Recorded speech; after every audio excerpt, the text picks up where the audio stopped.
zalea zarela, Alabes zalea zarela, badakigu bertso zalea zarela, saskibaloia ere jarraitzen duzu. Ez hainbeste. Ni hori pertsonalak eta horak ez dute ondo ulertzen eta beste, baina ikusi bai boa eta boaz.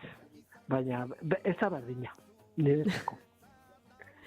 Ez die kiroli berdina, orduan ikusi bai egon buskaten, baina pertsona eta zergati pertsona, bai. Eta aurre egiten zara.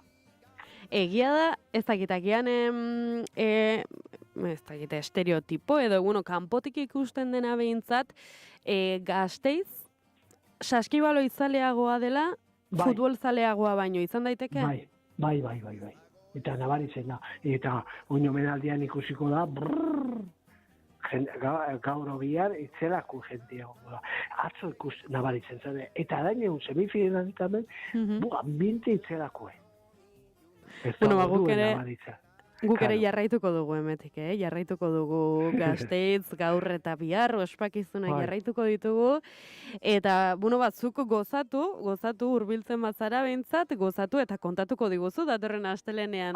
Claro, hitz egin behar da, zertaz? Hombre, claro. Goizako 7 eta 13 ditugu, Felix, hemen utziko dugu gaurkoa, berreskuratu dugu, gure arteko tertulia eta hemen izan. Indarra hartu eta, indarrakin berriro. Hori da. Datorren astelen erarte, Felix. Erarte, ondo pasa.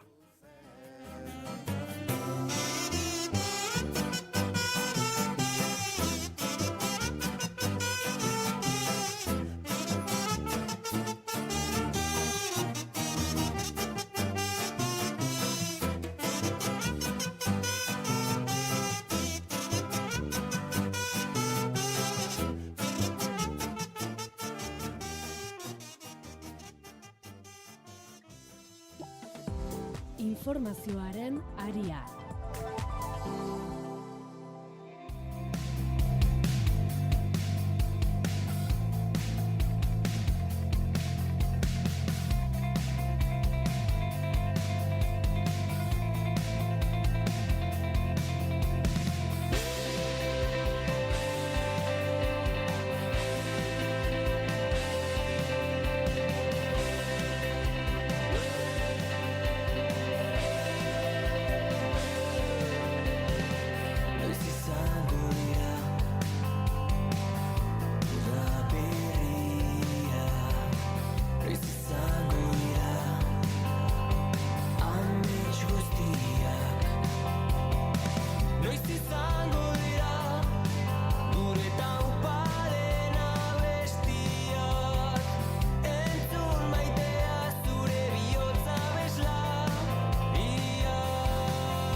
Baipatzen ari ginen, Gasteizen badutela ospatzekorik gaur 17 urteren ondoren etxera eraman duelago Espainiako Kopa Korner Baskoniak. Pronostikoa guztiak hautsita hartu du mendean Real Madrid, 189 partida osoan markagailuaren atzetik ibili da. Baskonia Real Madrid urruntzen zen eta berdindu egiten zuen Baskonia korrela, behin eta berriz. Partida zurientza zela zirudienean, haizea alde jarri zaie Gasteiztarrei eta zer nolako amaiera gainera 3 minutu eskas eta 87 berdinduta Lugauek Abarrotek bere 5. falta egin du, aulkian jesarri behar beraz, Markus Joguarrek eman du garaipenaren azken kolpea. Entzungo dugu partida ostean. So proud of our team and we've been through so much this year with injuries and things not necessarily going our way. Bere lehenengo titulua du Joguardek eta pozik agertu da edabidean aurrean, une zailenetan ere taldea elkarrekin egon dela nabarmendu du. Historiako 7. du Arabako taldeak gogoz ospatuko dute Valentziako Roita Arena pabiloiko armaietan elkartutako euskal zalek eta baita Gasteiztek ikusten partidua ikusten egon direnek ere. Eta ez da gutxiagorako, azken aldiz duela 17 urte altxatu zuelako garaikurrori Baskoniak.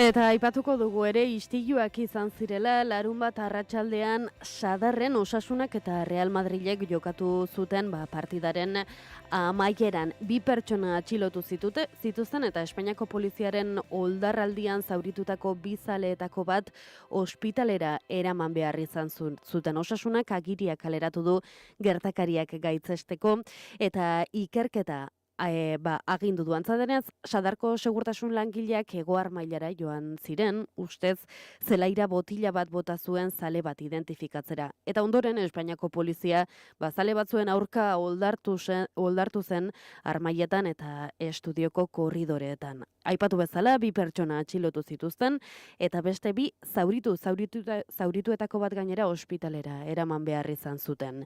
Ohar batean bidez Osasunak aipatu bezala gaitzetsi egin ditu Sadarren izandako istiluak ikarauneak sortu zirelako zaleak estudiotik ateratzen ari zirenean. Indargorrik ere adirazpenak egin ditu ere.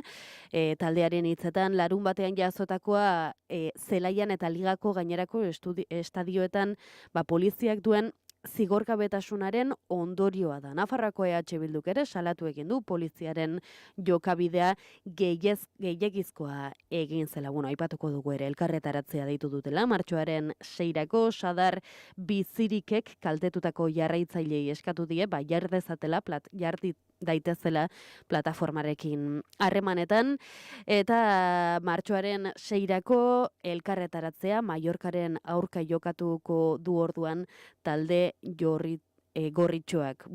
Aipatzea ere, Jupol Polizia Sindikatuak Osasuna taldea kluba berak kritikatu duela errealitatetik urrun dagoen gertakarien kontakizun bat egiteagatik, sare sozialetan zabaldu duen mezuaren arabera ikusi beharko beraz, astea aurrera joan bitartean ze itxura hartzen duen honek.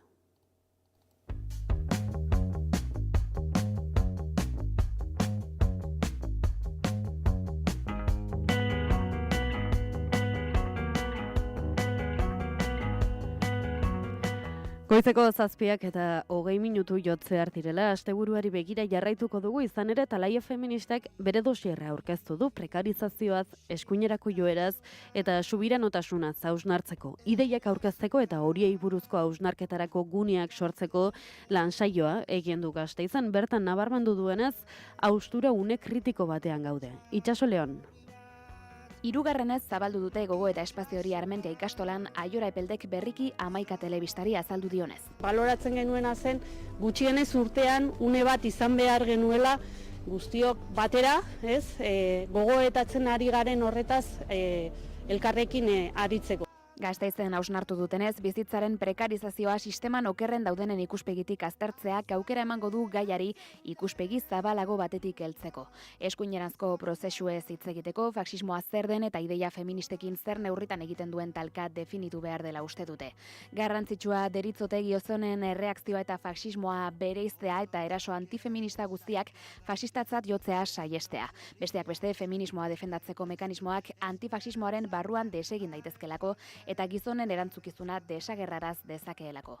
Subiranotasunari dagokionez azaldu dute ikuspegi global batetik jorratu beharreko zerbaitela globalizazio prozesuen aurrean eta atzera egiten ari garela agenda global, patriarkal, supremazista zuri, misogino, homofobo eta transfobo bat nagusitzen ari delako baita Euskal Herrian ere. Erreakzio oso potenteak aktibatuta dauden garaiotan, esango nuke, helburuak eta apustuak izan behar duela are eta feminismo gehiagorekin erantzutea, eremu eta zera guztietan. Aurreko urteetan ez bezala larunbat honetako jardunaldia taldelanekoa izan da eta bertaratutako guztiek beren gogoetak partekatu dituzte. Orain Talaia Feministak ideia horiek jasoko ditu modu kolektiboan lanean jarraitzeko Euskal Herrian trantsizio feminista baten aldeko borrokan iraganeko mekanismo apurtuak zuzentzera mugatu gabe bestelako etorkizun batera begiratzera ausartuko dena.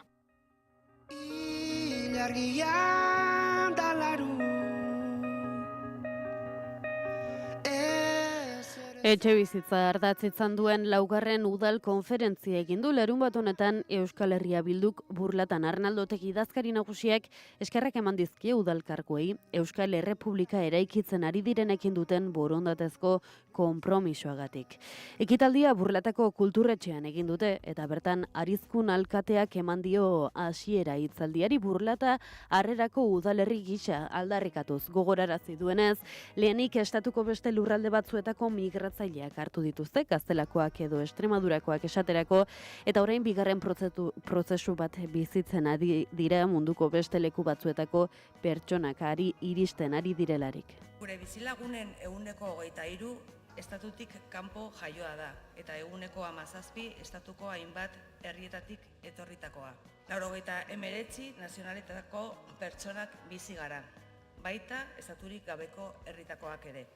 Nafarroako laugarren udalerri jendetsuena bihurtu denaren alkateak migrazioak eragiten dituen desberdintasunak gutxitzearen eta xenofoberiei aurre egitearen alde egin du ildo horretan 2016an sortu zen migratzailentzako arreta zerbitzua. Nabarmendu du herrialde osoarentzat gaur egun erreferentzia dena. 2019az geroztik bizikidetza eta gizartearentzako udal ekintza plan bat dugu eta egun berritzen ari gara bizi ditugun aldaketa sozial sakon hauetara egokitzeko.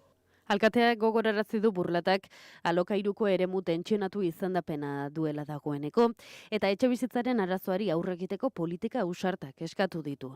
Euskal Herria Bilduko idazkari nagusiak hartu du hitza jarraian, Gabriel Rufianek eta Mas Madriden ingurukoek egindako proposamen lausoaren aurrean Arnaldo Otegik lasaitasuna eta epe luzerako ikuspegia eskatu ditu eta gogorarazi du Euskal Herriko hurrengo hauteskundeak martxoan izango direla Ipar Euskal Herriko 3 lurraldeek udal arduradunak aukeratuko dituztenean. Zentzu horretan, udalgintzaren papera jarri du balioan. Horregaitik esaten dugu Euskal Herria Bildu practica un municipalismo anclado en la historia del municipalismo político de este país que está en la primera línea de la construcción nacional y de la defensa de nuestras libertades nacionales. Eta hor jarraituko dugu, gure municipalismoa aberri askatasuna defendatzen duen municipalismoa da. Eta zentzu horretan, uste dugu hor ere sekulako papera jokatu behar duela eta jokatzen ari zaletela. Politika ezker eskuin ardatzaren inguruan banatzen ez dela dioen diskurtsoaren aurrean Otegik aldarrikatu du ezberdintasun hori oraindik ere badagoela. Estamos un poco cansadas y cansados de oír, por lo menos en mi caso, que ya tengo una cierta edad, esto de que ya no existen diferencias entre las derechas y las izquierdas. Y nosotros negamos la mayor. Para mí y para nosotros y nosotras, o para mí al menos, hay una diferencia sustancial entre las derechas y las izquierdas. Donde las izquierdas ven necesidades sociales que hay que atender, las derechas ven vectores de negocio para poder incrementar sus niveles de capital. Irekiera ekitaldia amaitu ondoren EH Bilduko 300 karguk baino gehiagok etxebizitzari buruzko lanaldiarekin jarraitu dute, baina komunikabidean presentziarik gabe, zehazki udal konferentziak etxebizitzaren arloko esperientziak azalduz jarraitu du esparru horretan, aitzindari izandako hainbat hiritako ordezkarien parte hartzearekin.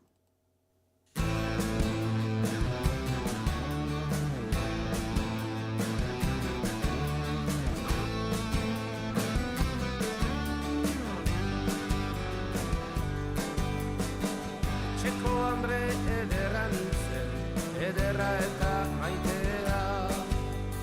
Etxeak jantzen ituen eta nintzen etxe betea.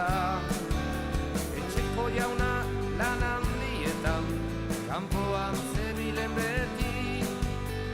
Behin eskame bat ekarri zuen, ez dedin hainbat arsendi. Eskameari etzion langabean aspertzerin, nirekin amets egiten zuen beste guztiarekin. Behin erran nuen, eder naizeno, aldatzea konbeni zait. Ederra baino zerbait gehiago, izango naizen norabai.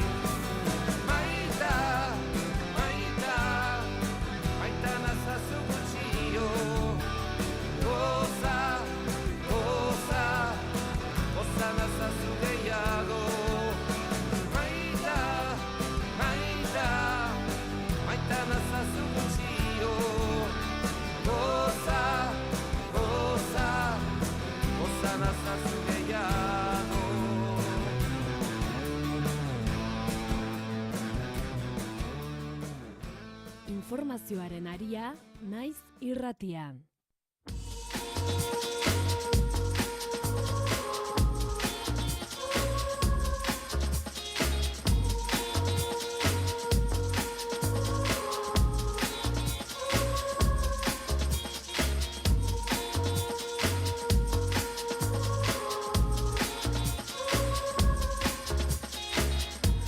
Goizeko 7 eta 28 minutu ditugu, bagoaz gaurko Gara eta Naizan editorialarekin. Narratiba sionistaren aurrean presioa agintariei. Israelek Gazan edozein motatako kazetari edo komunikatzaileekiko duen jarrera, erakunde humanitarioetara edota nazio batuetara ere aplikatu dakiokena, zerrendan eskubideen urraketen salaketa oro isilarazteko eta deslegitimizatzeko estrategiaren ondorio da. Ahalegin horrek gidatu ditu esaterako nazio batuen erakundearen lurralde, Palestinarrentzako errelatore berezi Francesca Albaneseren aurkako etengabeko erasoak. Legitimazioa bera bilatzen duen deslegitimazio saiakera horretan, Israel ez dago bakarrik. Estatu batuen baldintzarik gabeko laguntza zain, Europako batasunarena ere baduelako eta azken eredua da Europako hainbat herrialdek Albaneseren dimisio ere eskatu dutela jada. Gazan bake plana deritzoten akordio bat dagoen darrean eta Israelek errespetatu ez egiteaz gain genozidioarekin jarritzeko ere baliatu du bake plan faltsu hori herritarrek Palestinaren alde estatuei egindako presioa bertan bera utziko dutelakoan. Israelek bere burua zuritzez ezik bere soft power ere inposatu nahi du. Kontzeptu hori kirola, kultura, ala diplomaziaren erabileran datza beste herrialde batzuen jarreran eragiteko Israelen kasuan mendebaldeak bere egin duen narratibaren bidez izugarrikeriarik handienak justifikatzeko.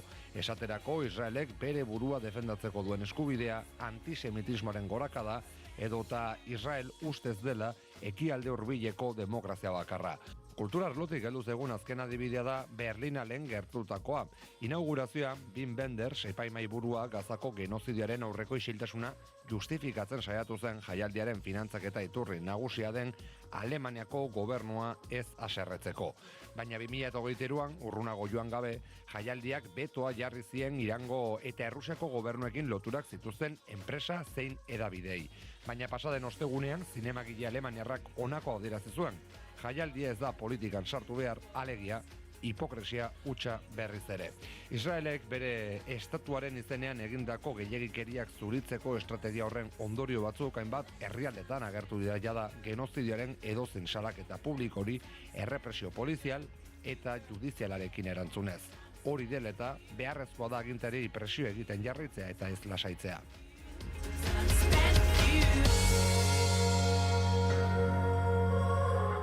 Eta bagoaz, gaurko azalak errepasatzera ere, etxetik hasiko gara egunero bezala, Gara egunkariarekin. Garak Javier Remirez, Nafarroako gobernuko lehendakari ordea, elkarrezketatu du eta bertan esandakoa biltzen du gaurko titularrak. Hemen ildo koherente bat dago, baita EH Bildurekin ere. Eskoi muturraren estrategia planifikatu eta finantzatuari borroka politikoa eta dialektikoa egitera datorrela.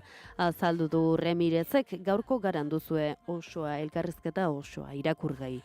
Eta argazkian, igandeko protagonista, Baskonia, Kopako txapeldun berria da. Astelena izanik, gaur ez dugu berriarik aurkituko ohiko saltokietan, beraz, deia egunkarira egingo dugu salto, orain bai.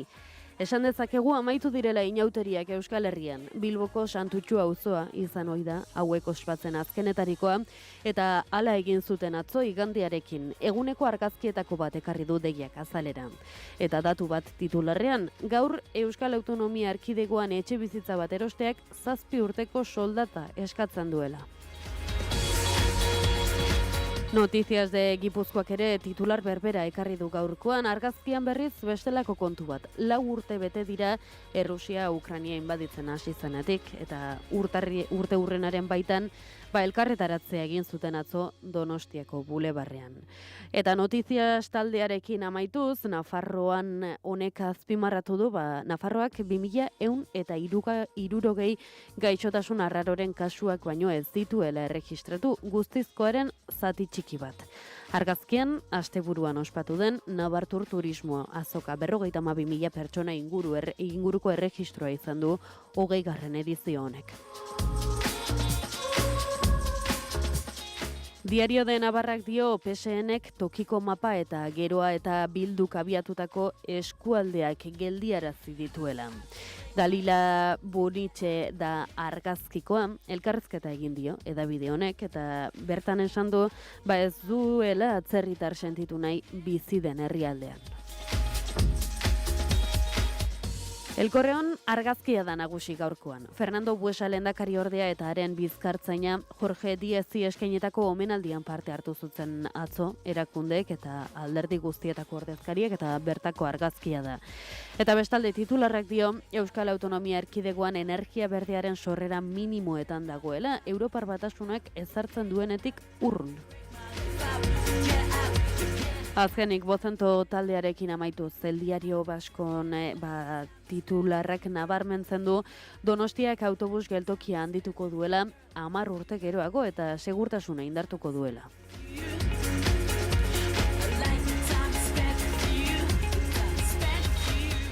Goizeko 7 eta 35 minutu ditugu eta 13 pasatxo 34 minutu ditugu unaino gaurko azalen errepasoa.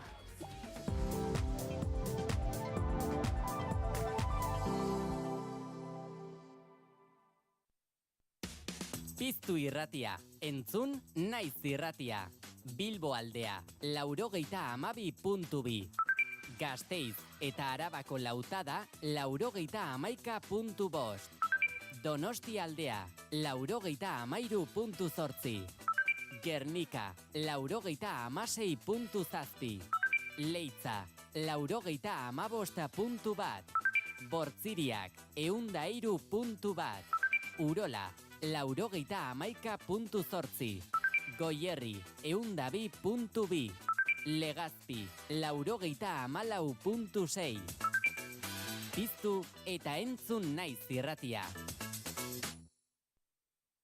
Goizeko 7 eta 35 minutu jotzear, badakizue, goizero ordu honetan gutxi gora bera entzuten dugula ipuin bat. Gaurkoa ohikoa baino luze samarragoa dator, beraz hemen duzue, alabazan. Tartalo.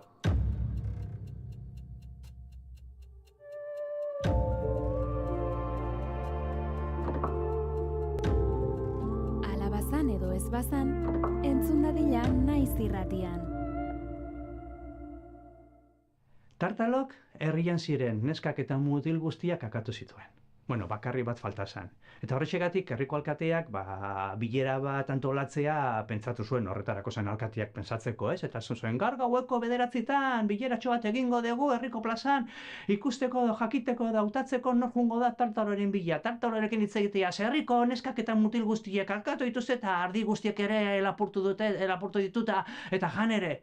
Gaueko 9 elkartuko gara, eta hantxe, herri osoan, gaueko 9 bost gutxitan nola, herriko plazara joan ziren bakoitza bere alkuiarekin, eta hantxe egin zuten borobiltxo bat, eseri ziren, eta alkate agertu zen, eta nor joango da tartalorekin hitz egitera? Eta herria isili beti bezala. Eta alkatiak, nor joango da tartalorekin hitz egitea? Eta herria isilik, eta alkatek esan zuen, zu joango zara Maria? Eta Mario, ez nik jasarra naiz, nola joango niz tartalorekin hitz egitea, horrek emango diza plastekokin joango nizegan egiten, orduan nor joango da hitz egitera? Eta herria isilik, eta isilik zirenian, hantxe, entzun zan, soinu bat, makuilu baten soinua, kankan, kankan, kankan, eta hantxe, kaletik igotzen zan maiu, hantxe bastukia eta baita atzetik bat, eskua, eta han agertu zen aiton bat, eta aitonak esan zuen, nik joango niz tartalorekin hitz egitea? Eta herriko jendia farrizka, zu aitona zara, nola, bueno, jangabe dagoen mutil bakarra nere biloba da, Martin, bera joatea, eta herriko jendia, bale, egina da, azkena da, total, bera joatea. Eta Martineri esan zioten, eta Martinek, bueno, jungo naiz, nire lagunak ez da, jungo naiz. Eta Martineri eman zioten motxila bat, eta baita ere esan zioten no zegoen tartaloren kobazulua, eta dan, ekasi zuen, tartaloren kobazula erresa santopatzia, hantxe igo berzan aldapa, eta justu aldapa bukatzen ziren mendiko aldapa, hantxe azten zen, zera basoiluna, eta basoiluna oso reskutsua da. Ze hantxe sartzen zarenian, horrela esan zion aitonak, begi itxita sartu behar zara, ze begiak zabaldozkero, harria bihurtuko zara, eta basoiluna bukatzen denean, hantxe, Antxe gongo da tartaloren kobazuloren sarrera. Ta Martinek dana buruan sartu, motxila hartu, eta horrengo goizian, lehenengo argilekin hasi zan aldapagora. Lehenengo zati jarretxa, antxe, bere begi frenten, basu iluna, ta Martinek, begiak itxuko ditu, ze, igual tontakeri bada, baino igual arriskutxoa da, igual harria bihurtzen ez, eta begiak itxita, antxe sartu zan, basu ilunian, klak! Hasi zan, ibiltzen, eta nabaritzen zituen zeak armian maren zarek emendika aurpegietik, eta, Martin, jarritu horrea, eta derrepente, hankak sartu zuen zingira baten, eta, hemen, bustita dago, esetasuna, eta baitaren nabaritzen zituen, zugen, zea arrastruakola, ez dakin nola esan, hankat artertik, eta bera aurrera, begi itxita, eta, papatian, basoaren esetasuna, ez zeoen bere aurpegin frente, berriz eguzkiaren berotasuna, eta ordun Martin konturatu zen, antxe, basoa bukatuta zegoela, eta begiak zabaldu zituen, eta gila, antxe frenten, tartolorenko basulua, iluna, berde, esetasuna eta usain txarrarekin, baina Martin, ausardiaz edo beldurtuta euskalo, arnaz hartu, eskua hola jarri zuen kobasuloren sarreran, eta esan zuen, tartalo! Baina inork ez zuen erantzun, tartalo! Eta inork ez zuen erantzun, eta zer baki zuen, sartzia, antxe sartu zanko basulo barrera, eta iluna, argirik gabe, esetasuna, eta antxe, bukaeran argi bat, ara junzan Martin korrika, eta argian zegoen tokian, burua sartu eta antxe zegoen tartaloren gela, eta gela erresa zan, simplia, zua, ohe handi bat, ohe txiki bat, mai bat, eta ardi asko, eta han sartu zan Martin tartalo zegoen, eta bueno, betorri naiz bere bila, eta hemen galdituko naiz, eta aixeri zanan bor baten gainean, eta antxe orduak etorri, Martin lokartu zan, eta lokartu zanean, tartalo aiatu zan, eta tartaloan zegoen kobazuloren sarreran, eta sarreran zegoenean tartolari osain goxua sartu bezesea sudorratek, eta kobazulo barruan mutil edo neska bat dago, eta osain goxua dauka, bihar izango da nere gozaria, eta antxe, sartu zan korrika tartalo eta bere egongela sartu zanean, antxe ikusi zuen Martin eserita eta mutil bada, eta goxua ematen du, eta pixkat haragia baditu, bihar jango dut, baina lehenengo esnatuko dut, eta bere aldamenean jarri zen, Martin aldamenean, eta eskuekin nola sorbaldan jarri Martina, eta Martin esnatu zen, garrasi batez, eta tartalo, zer egiten duzu nereko basulon? Zurekin hitz egitera etorri nahi, zurekin hitz egitera zertaz, herriko neskak eta mutilak handituzu eta herriko ardilak baita ere, eta zu izango zara bihar nere gozaria, zu izango zara herriko azken mutila jango dudana, eta Martin konturatu zanean harrapatuta zegoela eskapatzera joan zen, baina tartalok hartu zuen harri handi bat, eta tapatu zuen harri horrekin tapatu zuen kobazuloren sarrera ate bat izango balitz bezala. Martin, entzerratuta zaude, zuk ezin dezu mugitu harri hori, hemen geldituko zara, bihar izango zara nere gozari. Joan zaitez ohera!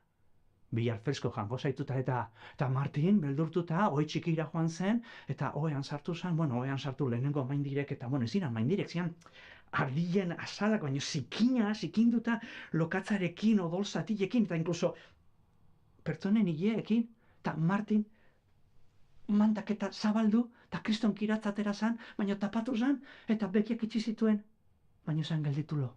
Begi bat pixkat irikita utzi zuen ikusteko zer egiten zuen tartalok.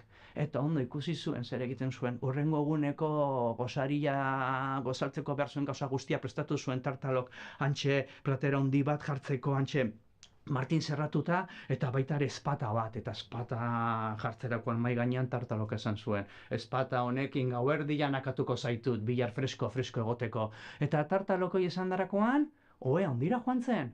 Maindirek zabaldu zituen, ondileko, eta maindirek zabaltzerakoan, eta aterazan kiatzarekin, ia Martin hola gintzen. Tartalo tapatu zen, tartalok bere begi bakarra itxi zuen, eta momentu horretan Martinek bere bi begiak zabaldu, eta zerbait egin beharko de, zepila, espatarekin akatuko, zer egingo de, badakit! Iskutatuko naiz, ohe azpilan, eta ohe azpira joan sartu zanean, eskuak sartu zituen ohe azpilan, eta papatian, dana, odola. Martinek sartu zuen, hantxe, zerraldo baten, bere lagun baten tripa barruan sartu zuen eskuak, tartalo jandako tripak, eta zerraldo hietera zuen, eta bere lagunek usterakoen esan zion, lagunduko didazu. Eta beak jarri zuen bere ordez, ohe gainean, tapatu zuen gorputza hilda, eta bera sartu zen, odol zarren artean, ohe azpilan. Justu momentu horretan tartalok zabaldu zuen bere begi bakarra, klak! Maiara joan zen, hantxe hartu zuen ezpata, eta joan zen ohe txikiaren aldamenean. Han jarri zen eta esan zion, tartalok esan zuen. Martin, akatuko zaitut bilar fresko egoteko, eta klak egin zuen.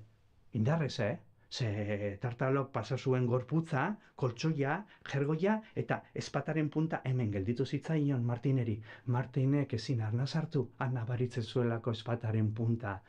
Tartalo joan zen ohera, bere begi bakarra itxi, eta justu itxi zuenean, Martin atera zan bere eskutalekutik, eta betirak utzi zuen hemen, arrastro bat. Ezpataren puntarena. Eta hantxe ikusi zuen, eskerrik asko salbatu nazu laguna, baina tartalo dago eta ni biziri nago, eta nik ezin dut ate hori mugitu eta harrapatuta nago. Eta hola urduri zegoenean, derrepentez, hola begiratu zuen, eta zu barruan ikusi zuen.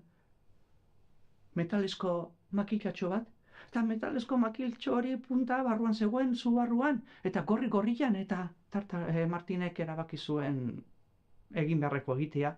Hartu zuen burdin hori, eta joan zen tartaloren ohera, eta hantxe, esan zion, tartalo, begian sartuko dizut, burdin zati hau, itxua gelditzeko, eta krak sartu zion, tartalo esnatu zan garrazi baten, zer egin didazu, Martin, ez dut ezer ikusten, odol ateratzen zan horrela, eta tartaloak hartu zuen, hantxe, belar batzuk eta lokatza eta txistua bota, eta sartu zuen begian, eta bai, itxua nago, Martin, baina zuk ezin dezu mugitu harri hau. Bihar izango zara nere gozari, igual. Badakizu zer egingo dudan, Martin? Kenduko dut atea bezala dakadan harri hori, eta ni jarriko naiz ate bat izango banitz bezala. Eta hemen barruak ardila daude eta zu, eta banan aterako ditut ardiak. Eta azkena zu izango zara, eta berdin nere gozari izango zara. Martin dardaraz izan, beldurtuta, eta tartalok esan zuena bete zuen. Harriak kendu, eta bera jarri zan, ate bat izango balitz bezala, eta antxas izan, ikutzen, eta hau ardi bada, kanpora, hau ardi bada, kanpora, bost ardi besterik ez eta Martin, hau ardi bada, kanpora, lau ardi eta Martin, hau ardi bada, azkena Martin gelditzen zan bakarrik, eta zer egingo dut, eta klak, papatian, zerbait biuina zapaldu zuen, hantxe zegoen tartalok erabiltzen zuen ardi baten azala alfombra izango balitz bezala, eta pentsatu gabe, zorbaldan jarri zuen, eta tartalok, kak, ikutu baita areta. Ardi hau, pixkat flaka dago, eta Martineri ideia korritu zitzaion. Martinek egin zuen, eta tartalok pentsatu zardi bazela, kanpora! Eta Martin, ondo libratu naiz, atera zan korrik asiztu bizian, ondo atera naiz! Baina Martin esen hain listua eta tartalo esen hain txontua, tartalo konturatu zan, Martin eskapatuta zegoela, eta tartalok berezku erraldoiarekin, esku erraldoia sartu zuen sakela barruan, eta patrikatik atera zuen urrezko eraztun bat. Urrezko eraztun hori magikoa zan, urrezko eraztun hori behatz baten sartu ezkero, eraztunak egingo zuen zan, istutu, eta ezin atera, eta gainean, txibato bazen, tartalok aldetzu ezkero, eraztuna non zaude, eraztunak bete erantzungo zion, hemen nago, eta jakinda nola garen gizakilok esan zion, Martin, irabazi nauzu, zurezako pari bat, eta bota zion eraztuna eta Martinek, horrezko eraztun bat hartu zuen, eta ez galtzeko, behatzan sartu zuen, eta papatian, eraztuna, istutu zuen, eraztunak, istutu, eta Martin, ezin detatea, tartatalo, txibato bada, beitu, ni galdetuko diot, eraztuna non zaude, eta eraztuna, hemen nago, eta Martin konturatu zen, ezin zula ezer egin, eta korrik hasi zen, eta tartalo, eraztuna non zaude, eta eraztuna, hemen nago, isildu, eraztuna non zaude, hemen nago, eta Martin korrika, tartalo korrika, eta alako batian, Martinen bidea, bukatu zan, hantxe amildegi bat. Eta Martinek ezekin zer egin. Zer egingo, eta Martinek egin zuen eskuak patrikan sartu pentsatzeko, eta patrikan hantxe zekan laban bat, hartzaiek erabiltzen duten labantxoiek hasta mozteko, eta egin zuen gauza bakarra. Egin behar zuena. Behatza, moztu. Bueno, nera monako lasaten zian. Behatza edo hatza hartu zuen, eta amildegitik bota zuen. Baita ere, erastuna. Eta erastuna erotzen ari zenean, Martin iskutatu zen, harri baten atzean jarri zen, eta hantxe tartalo. Erastuna non zaude? Eta erastuna erortzen ari zela. Hemen nago, eta tartalo. Erastuna non zaude? Hemen nago, eta justu tartalo. Ertzean zegoenian, azken aldiz galdetu zion erastunari. Erastuna non zaude? Eta erastuna erortzen ari zela. Hemen nago, eta Martin hemen iskutatuta, tartalok pentsatuz. Bidea aurrera joaten zela, pauso luze bat eman zuen, eta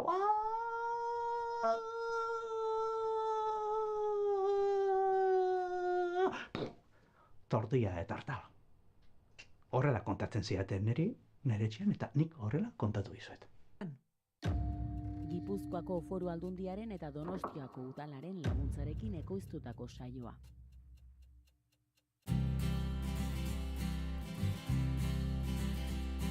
Bizian ezagutzen ditudan jendeak, herritarak lagunak edo lankideak, presuna batzuk dira jatorriz xumeak, bainan gogo bihotzak dituzte nobleak.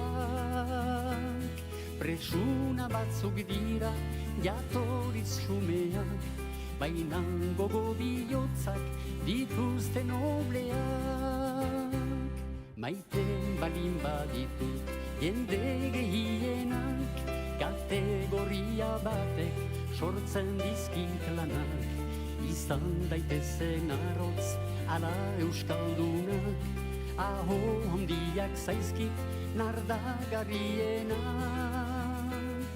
Izan daitezen arrotz ala euskaldunak, aho handiak zaizkit nardagarrienak.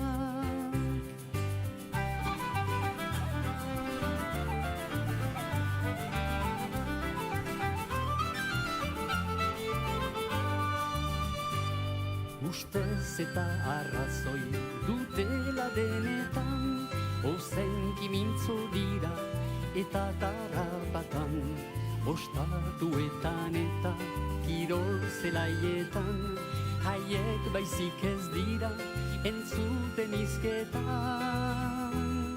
Ostatuetan eta kirol zelaietan, haiek baizik ez dira entzuten izketan.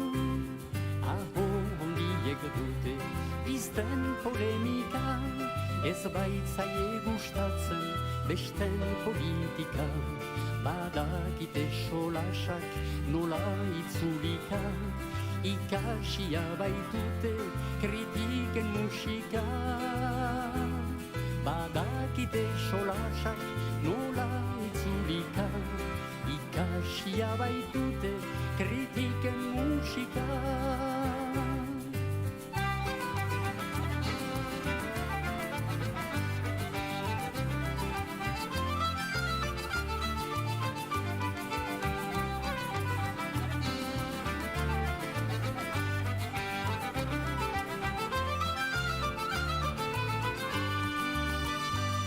Beren jakitatea eman ez argitan, telebista aurrean jartzen dira sutan, norbait direnak oro gaitzez askotan, laster ezartzen dute mundua hauzitan. Norbait direnak oro gaitzez askotan, laster ezartzen dute mundua hauzitan.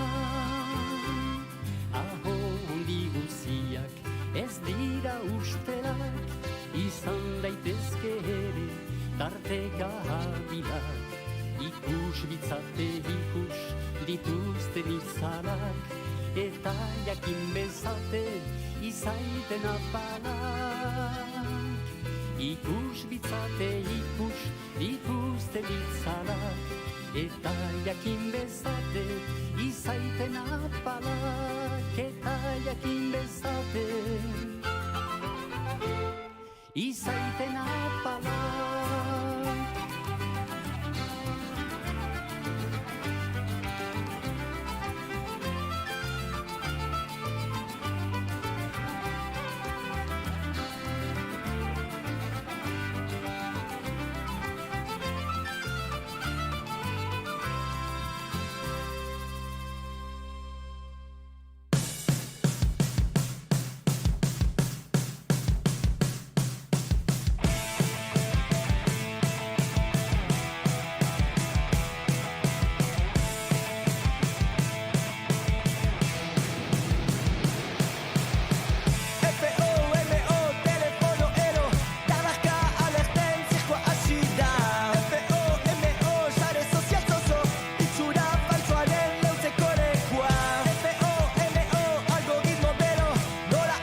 Arratsaleko 8 puntuan ditugu informazioaren ariaren 3. edizioan zaude. Arratsaldeon daizuela. Arratsaldeon entzule, ongi etorri naiz irratira. Ongi etorri entzule informazioaren ariaren 3. edizioan zaude amarratuta. Eguna amaitzerako gertatutako guztiaren errepaso hausnartua dakar informazioaren ariaren 3. edizioak. Naiz irratian eta Sara Iriartek kontatuko digu dena. Eta aipagai hoien zenbait aipamen egingo dizkigu jarraian Pegi Lekuona lankide. Informazioaren ariaren lehen edizioan izan dira naiz irratian egoera azaltzen. Oinatzezpuru. Eta egoi belategik dakartza xehetasunak. Informazioaren ariaren 3. edizioa astelenetik ostiralera arratsaldeko 8:00 aurrera. Naiz irratia.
Informazioaren aria, Naiz Irratian, Pegi Lekuona. Egunon, goizeko 8 dira, ongi etorri Naiz Irratira.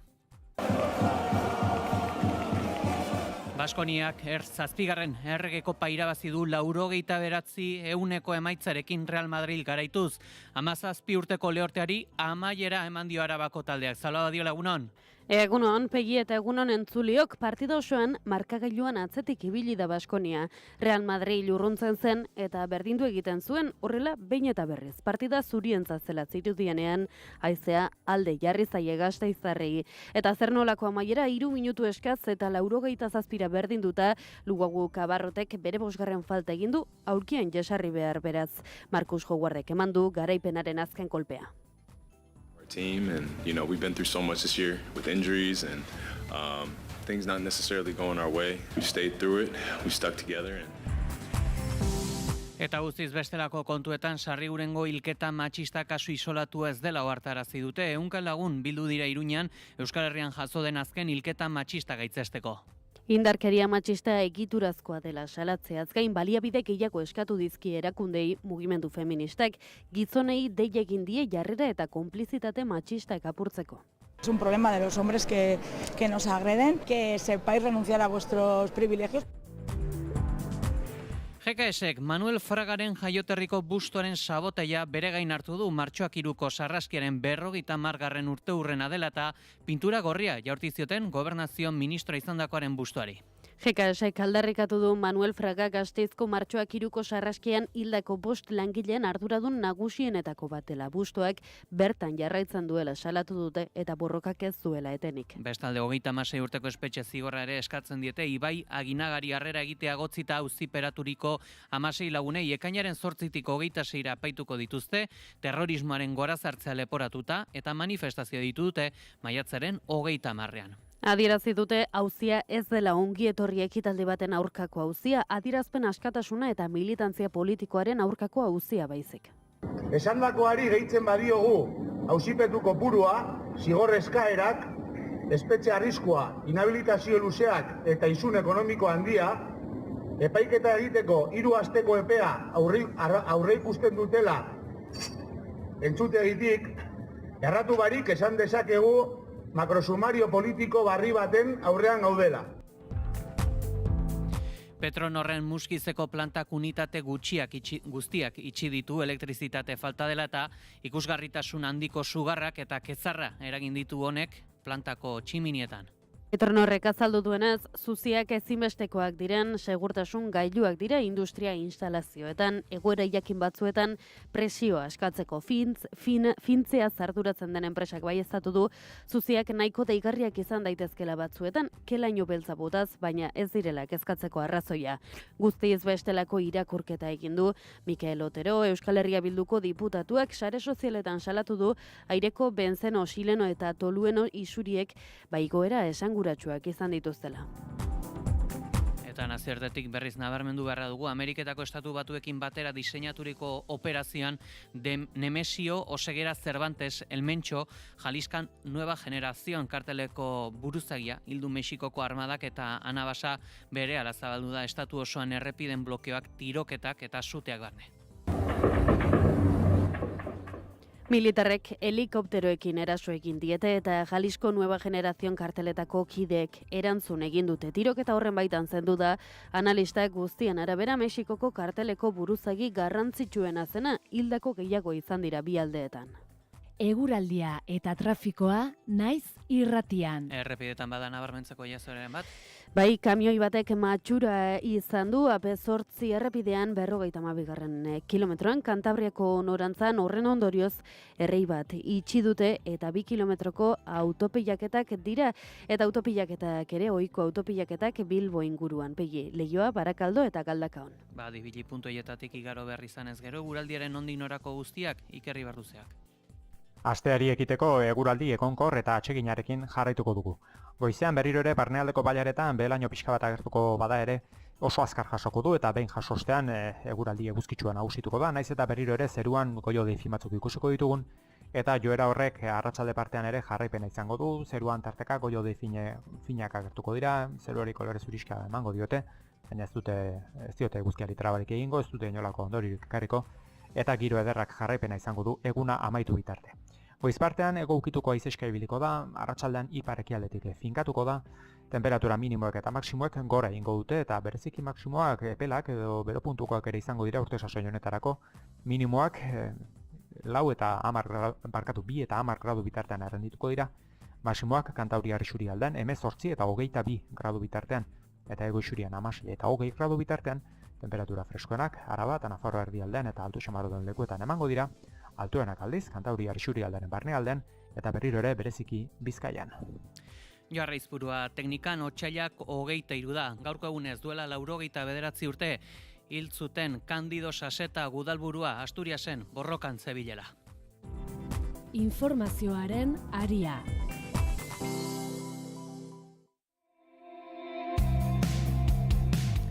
Sarrigurengo hilketa matxista kasu isolatu ez dela ohartarazi dute. 100 lagun bildu dira Iruñean Euskal Herrian jazo den azken hilketa matxista gaitzesteko. Indarkeria matxista egiturazkoa dela salatzez gain, baliabide gehiago eskatu dizkiete erakundei, eta gizonei ere dei egin die mugimendu feministak jarrera eta konplizitate matxistak apurtzeko. Elkarretaratzea egin dute igande eguerdian Iruñeko udaletxe plazan, joan den ostiral arratsaldean Sarrigurenen gertatutako hilketa matxista gaitzesteko. Jesus Borja, 30 urteko gizonezkoa, hilketa gertatu eta gutxira atxilotu zuen Eguesibarko udaltzaingoak emaztea arma zuri batekin hil eta ama larri zauritu izana egotzita. Udaletxearen aurrean egindako elkarretaratzeak 30 minutu inguru iraun zituen, lehenengo 15 erabat isilik egin zituzten, biktima, 28 urteko Tatiana Rodríguez oroitzeko. Deitzaileen bozeramaile Kenia Korderok adirazi duenez, Sarrigurengo hilketa ez da gertakari isolatu eta azken egunotan Espainiar estatuan hainbat emakume eta adingabe hil dituztela gogorarazi zuen. Pero estamos escuchando en el Estado español que está habiendo, pues en los últimos días ha habido varios asesinatos de mujeres y de sus hijos e hijas. Pues no es un hecho aislado, ¿no? Es lo que decimos siempre, al final es una repetición del sistema patriarcal en que nos encontramos.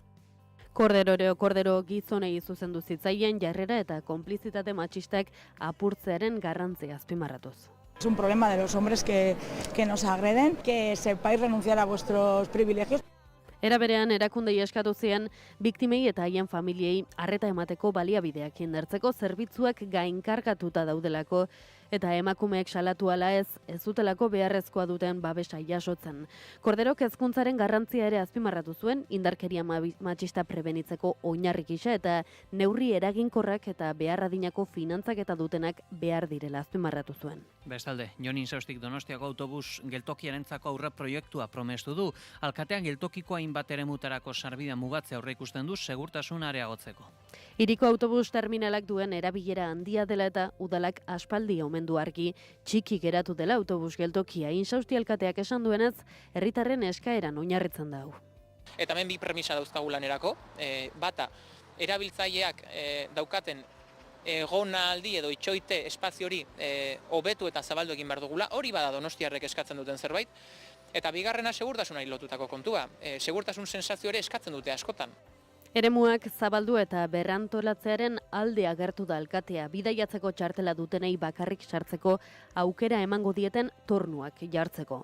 Udala proposamena lantzen adiri dela adirazi du eta ondoren Lakuako gobernuarekin eta Adifekin aliantzak josteko asmoa dutela. Gu dagoeneko hasi gara geuren marrazkiak egiten eta proposamen bat jarriko diogu mahai gainean Adifi, Jaurlaritzari eta dagozkion erakunde guztiei marrazki hori lortzeko. Udara begira aurre proiektua prest izatea espero dute, baina hala ere batzar nagusietan onetsi beharko dute lehenengo. Informazioaren aria. Goizeko 8:10, esparru politikoari dagokionez ere esan beharra dugu, GKSek Manuel Fragaren jaioterriko busteoren sabotaia bere gain hartu du. Martxoak 3ko sarraskienen 50. urteurrena dela eta pintura gorria jaurti zioten gobernazio ministro izandakoaren bustoari. Sare sozialetan argitaratutako bideo batean GKSeko 3 militante Bilalbara Fragaren jaioterrira joaten direla ikusten da, bertan dagoen bustoari pintura gorria botatzeko. GKSek aldarrikatu du Manuel Fraga Gasteizko Frantziako martxoak 3ko sarraskian hildako 5 langileen arduradun nagusienetako bat dela. Bustoak bertan jarraitzen duela salatu dute eta borrokak ez duela etenik. Partidu Popularrak iragarri du salaketa aurkeztuko duela, zehazki Alfonso Rueda Galiziako Alderdi Popularreko buruzagiak ez direla sinboloak errespetatzen salatu du. Eta ipatuko dugu baita ere, 36 urteko espetxe zigorra eskatzen dietela Ibai Aginagari harrera egitea egotzita auzipeturiko 16 lagunei. Ekainaren 8tik 26 apaituko dituzte terrorismoaren gorazarrea leporatuta. Manifestazioa deitu dute ere, heldu den maiatzaren 30erako. 36 urteko espetxe zigorra, 171 urteko inhabilitazio zigorra eta ia 69.000 euroko isuna eskatzen die Auzitegi Nazionalak. Gogorarazi dutenez, 2022ko otsailean Ismael Moreno epaileak baimendutako Aginagaren harrera baino hilabete lehenago Kongresu Espainolean 5. aldiz bozkatu zen ongi etorriak legez kanporatzeko saiakera, beste behin ezezkoa gailendu zelarik. 2022ko martxoaren 13an, Berangoko frontoian burututako ekimena, Ismael Moreno Espainiar Entzutegi Nazionaleko epaileak berak bezperan baimendu zuen. Adiraze dute alaber, auzi hau ez dela ongi etorri ekitaldi baten aurkako auzia, adirazpen askatasuna eta militantzia politikoaren aurkako auzia baizik. Esandakoari gehitzen badiogu, auzipetu kopurua, zigor eskaerak, espetxe arriskua, inhabilitazio luzeak eta isun ekonomiko handia, epaiketa egiteko 3 asteko epea aurre ikusten dutela entzutegitik, erratu barik esan dezakegu makrosumario politiko barri baten aurrean gaudela. Informazioaren aria. Gazan, genozidioak jarraitu eta gerra krimenen akusazioak ugaritzen ari diren bitartean Israelek bere soft powerra ala botere biguna inposatzen jarraitzeko gai izaten jarraitzen du. Kirola edota kultura erabilita bere gehiegikeriak estaltzen ari da, baita bere erretorika inposatzen ere, mendebaldeko estatu gehienen oniritzerekin. Berlinale ala amaitu berri den Milano Cortinako Joko Olimpikoak izan ditugu azken adibide. Egi Belategi, egunon? Egunon, Pei, egunon entzule guztiak. Milano Cortinako 2026ko Joko Olimpikoetan bada kiroletik kanpo nabarmendu den zerbait, Israelgo estatuak beste batzuen aurrean jasotzen duen tratu bereizgarriaz ari gara. Adam Edelman, Israelgo bobsleigh ordezkariak bere jarduna kirola zaragozioala argi utzi zigun. Ez bakarrik bere leraren atzeko partean ageri den Daviden izar handiarengatik, baizik eta bere jarduna hasi eta aurreko egunetan, ziur asko jasoko zuen arretaz jakitun, publikoki ibilizelako Israelgo armada babesten. 2023ko urriaren 7 gerozik, Gazan 70.000 lagun baino gehiago hil dituen armada bera.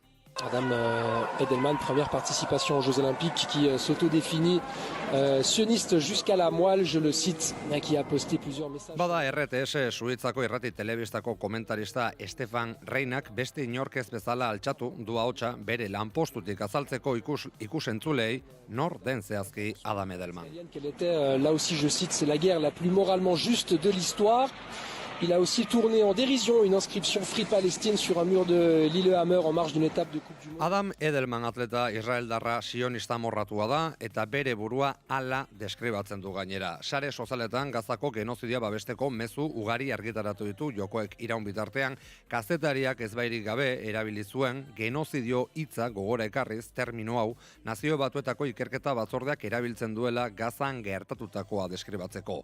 Edelmanek esandakoaren arabera, Gazan emandako eraso militar hori historiako gerrarik bidezkoena eta moralena izan da.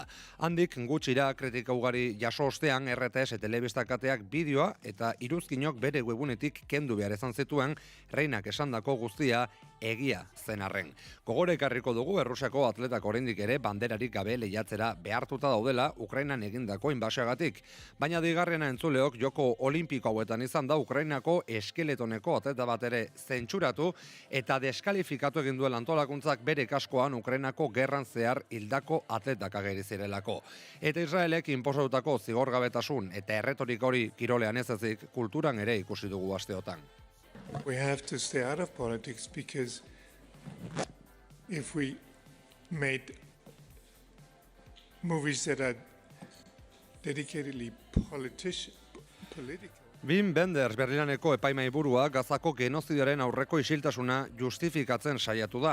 Zinema jaialdia ez da politikan sartu behar, Wendersen arabera hipokresia hutsa historikoki gai politiko konplexuei toki egiteagatik nabarmendu baita zinemaldi edo zinema jaialdi hau. Israelen erretorika sionista ordea, zinemaren baloren gainetik dagoela erakutsi du berriz ere. Eta aipatzeko ere Total Energies enpresa epaituko dutela ingurumen betebeharrak ez errespetatzeagatik. Talde ekologistek enpresaren ekoizpena murriztea eskatu dute. 2017 garren urteaz geroztik estatu frantseseko enpresek zaintzeko betebeharra izeneko betekizuna dute. Honen baitan enpresak arduratu behar dira arlo klimatikoko eginkizunez jardun hau bestelako enpresetan azpi kontratatu gabe barkatu. Bestek beste enpresek produkzio kate osoa aztertu eta prebentzio politikak aplikatu behar dituzte atzerriko hornitzaileak barne. Hala ere, Total Energies enpresak zalantzan jar ditu ingurumen arloko erantzukizunak. Ardura hau tokiko eremura murriztu nahi du. Zehazki, epaitegietan energia enpresako abokatuek argudiatu dute zaintzeko bete beharrean ezin daitekela berotze klimatikoa sartu. Salaketa jarri duten antolakunde ekologistek enpresaren hidrokarburo proiektu berriak bertan bera uztea eskatzen dute petrolio eta gas produkzioa 137 eta 125 murrizteko urrenez urren.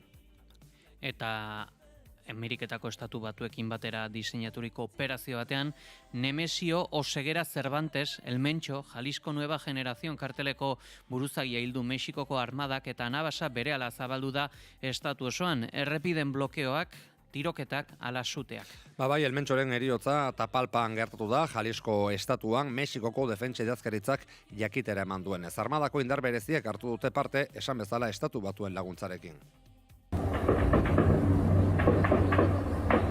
Militarrek helikopteroekin eraso egin diete eta Jalisco Nueva Generación karteleko kidek erantzun dute. Tiroketa horren baitan zendu da analista guztien arabera Mexikoko karteleko buruzagi garrantzitsuena zena. Hildako gehiago izan dira gainera bi aldeetan. Kartelaren erantzuna ohikoa berehala zabaldu baita Jalisco osoan zehar anabasa. Tiroketak Guadalajara hiriburura edota Zapopan zein Puerto Vallarta bezalako beste hiri batzuetara hedatu dira jada errepiden blokeoarekin batera eta baita azpiegitura ekonomikoen suteekin estatuari presioa egiteko helburuz. Claudia Sheinbaum Mexikoko presidenteak lasaitasunera deitu du eta herritarrak etxean gelditzarekin batera eman dezaketen informazio ofizialaren zain egotea eskatu du. Eta Ameriketako estatu batuetako zerbitzu sekretuek ere gazte bat hildute tiroz, Mar-a-Lago Donald Trump presidenteren Floridako egoitzan ustez armatua sartu nahi zuelako, Trump Washingtonen zegoen gertakariaren unean. Hildako gazteak 21 urte zituen, Ipar Karolinakoa zen eta haren familiak duela egun batzuk salatu zuen desagertuta zegoela. Igande goizaldean eman zen gertakaria. They confronted a white male that was carried a gas can and a shotgun. He was ordered to drop those two. Palm Beach konderriko xerifak azaldu duenez, Mar-a-Lagoko egoitzaren inguruetan topatu zuten gizonezko hau arma bat eta butano bonbona bat zeramatzala. Iturri berberak dioenez, bonbona lurrean utzi eta armarekin apuntatzeko keinu egin zuenean tirokatu zuten.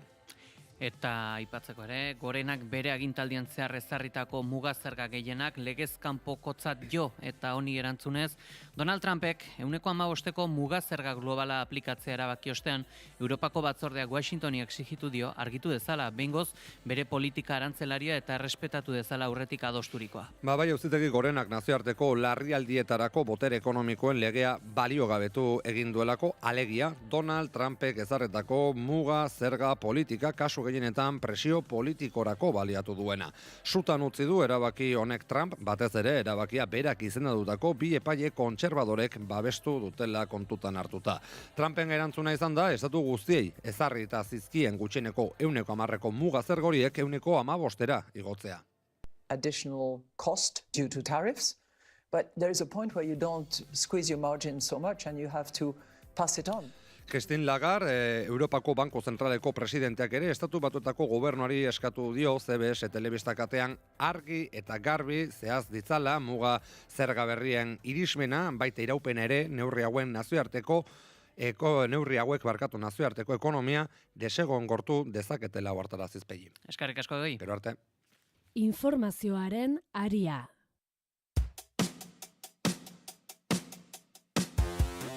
Goizeko 8:20, ez behar baten berri eman beharra dugu, izan ere 10.000 oilasko hil dira Alesbeseko olio ustiategi batean izan den sutean. Suak ustiategiko pabilloietako bat hartu du eta bertan zeuden oilasko guztiak hil dira, hala jakinarazi du Foru Poliziak. Bestalde, beste sute bat ere izan zen igande honetan, Zazki Petronorren Muskizeko plantak unitate guztiak itxi behar izan ditu, elektrizitate falta dela eta honen ondorioz sutea ez, baina ikusgarritasun handiko sugarrak eta ketzarrak ikusi ahal izan dira plantako tximinietan. Petronorrek azaldu duenez, zuziak ezinbestekoak diren segurtasun gailuak dira industria instalazioetan, egoera jakin batzuetan presioa askatzeko. Fintzea zarturatzen den enpresak baieztatu du, zuziak nahiko deigarriak izan daitezkela batzuetan kelaino beltza botaz, baina ez direla kezkatzeko arrazoia. Guztiz bestelako irakurketa egin du Mikel Otero, Euskal Herria Bilduko diputatuak. Sare sozialetan salatu du aireko benzeno, xileno eta tolueno isuriek igoera esanguratsuak izan dituztela.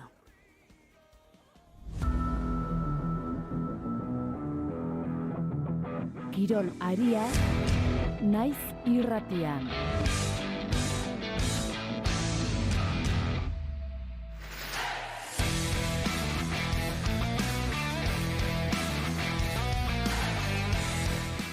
Gasteizen badute ospatzeko 17 urteren ostean, etxera eraman du Espainiako Errege Kopa Korner Baskoniak pronostiko guztiak hautsita hartu du mendean Real Madrid, 189ko emaitzarekin. Partida osoan, markagailuan atzetik ibili da Baskonia. Real Madrid urruntzen zen eta berdindu egiten zuen Baskonia, korrela behin eta berriz. Partida zurientza zela zirudienean, haizea alde jarri zaie Gasteiztarrei eta zer nolako amaiera gainera, 3 minutu eskaz eta 87 berdinduta Lugaui Kabarrotek bere bosgarren falta egin du aulkian jesarri behar. Markus Howardek eman du garaipenaren azken kolpea. So proud of our team, and we've been through so much this year with injuries and things not necessarily going our way. We stayed through it, we stuck together, and I just mentioned it. This is the first championship I've won in my career, and honestly thinking back, and there's no other group I'd rather do it with than this group. Bere lehenengo titulua du Howardek eta pozik agertu da edabidean aurrean une zailenetan ere taldea elkarrekin egon dela nabarmendu du. Historiako 7. du Arabako taldeak gogoz ospatu dute Valentziako Roitarena pabiloiko armailetan elkartutako euskaltzalek eta baita Gasteiztik partidua ikusten zebiltzatenak ere eta ez da gutxiagorako. Azken aldiz duela 17 urte altxatu zuen garaikur hori Baskoniak. Eta Baskoniaren garaipena emozioz lepo jarraitu ahal izan genuen naiz irratian. Onats partidako unegoren eta amaiera bera, Iker Gurrutxaga eta Xabier Larrañagaren eskutik. Tabarez egazte txapela diakatek, ezkiratzeaz, Markus Howard, 2 puntuz goitik, aldia 3 forrez, bai, bigei batekoa Tabarezen. Sinistu, Iker, sinistu. Diakite Howard, haze bizkarra hartu diola eta haze saskiratzea. Andres Felizen falta, hau irazita dago Iker 24 segundu. Iruko alegina, kale, Tren Forrestentza baloia bai, hau ja 4 segundu Baskoniak irabazi du, Baskonia txapeldun Iker, Tren Forrest barrura, eta saskiratzea, eta ez dakit balio du, 1 puntu, 11 puntuz gatik, azkenean, Baskonia txapeldun! Eta palomitak, Baskonia txapeldun! Ez da bide txarra, gora, neska mutilak, Euskaldunak gara, Euskal Herrikoa. Eta jakak eta iztuetak ere 22 garaitu ahal izan dute Zabala eta Martija binakako txapelketako playoffetan. Garaipen horri esker, finalerdietan izango dira Laso Albizu, Elordi Zabaleta eta Altuna Ezkurdia bikotekin batera. Oso ondo funtzionatu deu, eta sailkapena lortuta, oraindiken asimilatzen eta oso pozik. Jaka, entzuten ari ginena, behin finalerdietako ligaska osatuko duen laugarren bikotea norden ezagututa fase berriari hasiera emango zaio, datorren larun batean Donostiako Atano 3. pilotalekuan, Altuna 3. eta Ezkurdia eta Elordi Zabaleta arituko dira nor baino nor lehen jardunaldian. Egun bat geroago igandean eta Iruñeko Nafarroarenan Jaka Iztueta eta Laso Albizu lehiatuko dira elkarren aurka. Eta bueltan saskibaloira izan ere Lointek Gernikak nagusitasunez garaitu du Kutxabank Araski 83-61 Malosten jokatu den 22. jardunaldiko Euskal Derbian. Horiak horrela, jaitsiera postuetara itzuli da Araski astebeteko 8 eta 14 balantzearekin 13. posturaino jauzi egin dute Gernikarrek Kadilaseu eta Juventutekin berdinduta. Kutxabank Araski berriz 7-15 balantzearekin geratu da eta puntu aldea galduta duenez Kadilaseu zein Gernikarrekin Juventukiko aldea eramatea da Gasteiztarren erremedio bakarra. Eta beste derbi bat futbolekoa esango dugu. Agotek azken minutuetan egindako golak eman baitio garaipena Atletiki Ipuruan jokatu den partidan 1-1 gailendu zaio Eibarri. Bilbotarren azken asteetako bolada txarra etetea lortu dute. Armaginek berriz beharrezkoak dituzten puntuak lortu gabe jarraitzen dute Maitane Balero zurekurria pozik agertu da garaipenarekin. Badakigu nola tortzekaren ez azkenan pasaren urtean ere bai azkeneko minututan irabazi genuen, gaur ere bai, baina uste dute azkenean taldearen lanaren saria dela ez, partio hona egin dugu, azkenean gure jokoa inposatzen saiatu gara eta uste dut lortu dugula. Eta azkenean heldu da bilatzen egin gola eta horrekin 3 puntuak. Arene Altonaga Ibarreko kapitainaren hitzetan iaz bezala azken minutuan galtzeak minekin dien, baina hala ere 2 aste lasai dauzkate aurretik. Egia da, berriro ematen dula errepikatu egiten dela, gaurkoan ikusten min gehiago egin digula, ze partiduan ez da ezer gertatu eta azkenengo 2 jokaldietan partidua erabaki da. Eta hain gogorra izan da, triste gaude, baina egia da 2 aste ditugula lasai hartzeko, bekoek berdin jarraitzen dutela eta lasaitasun hori bai badaukagula. Eta mendean hartu du Realak Espainol 2-1 aukerak pilatu dituzte eta merezitako 3 puntuak ere eskuratu dituzte.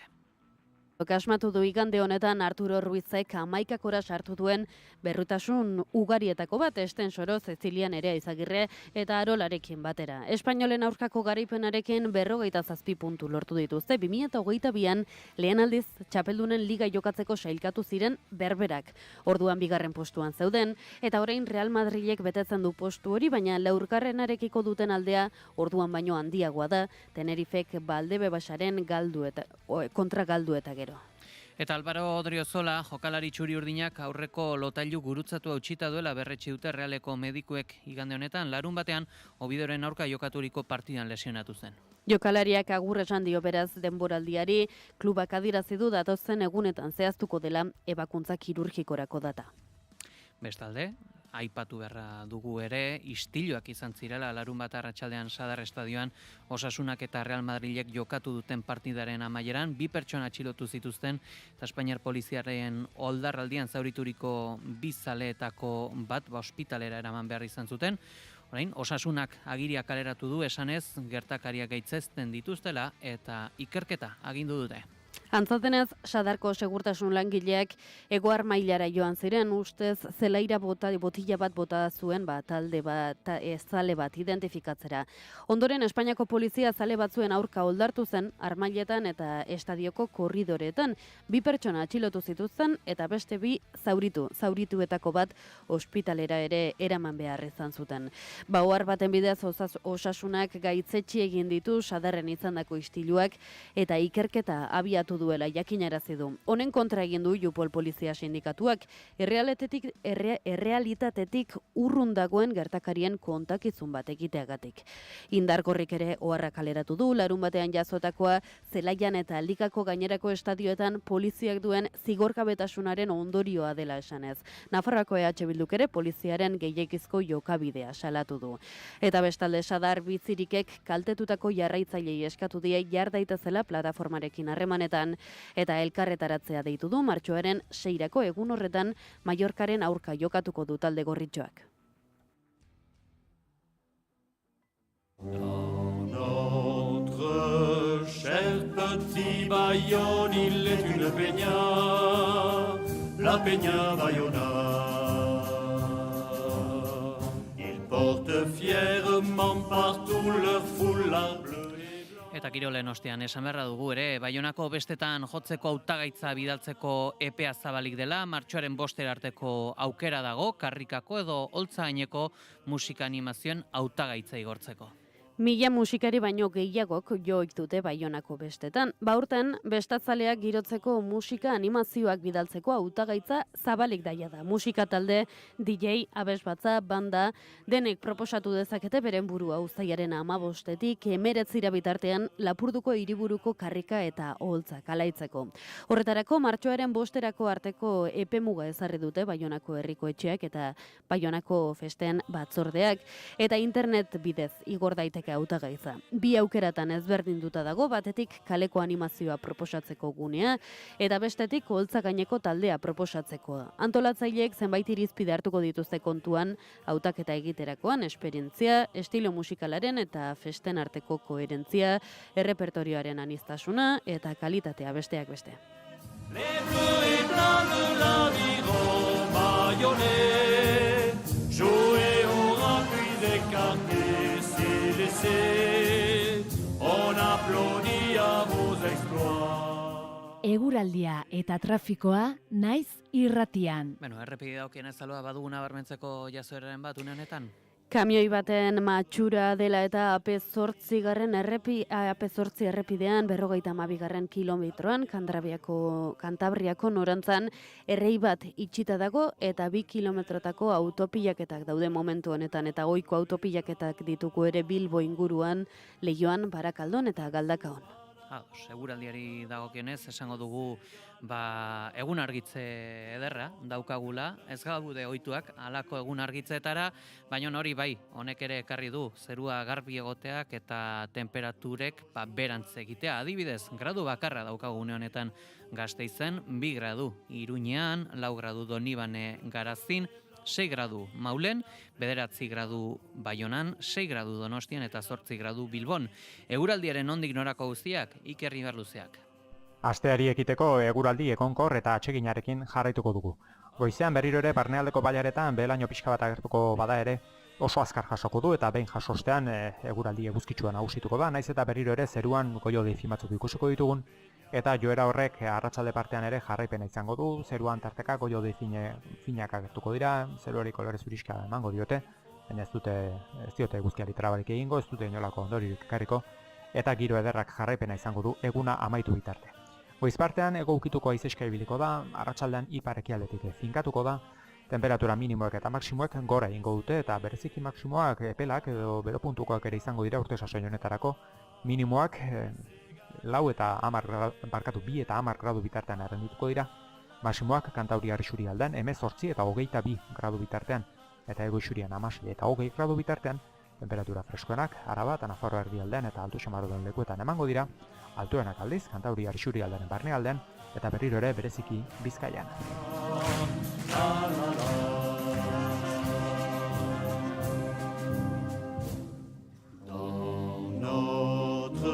Cher petit Bayonne, il est une peña, la peña Bayona.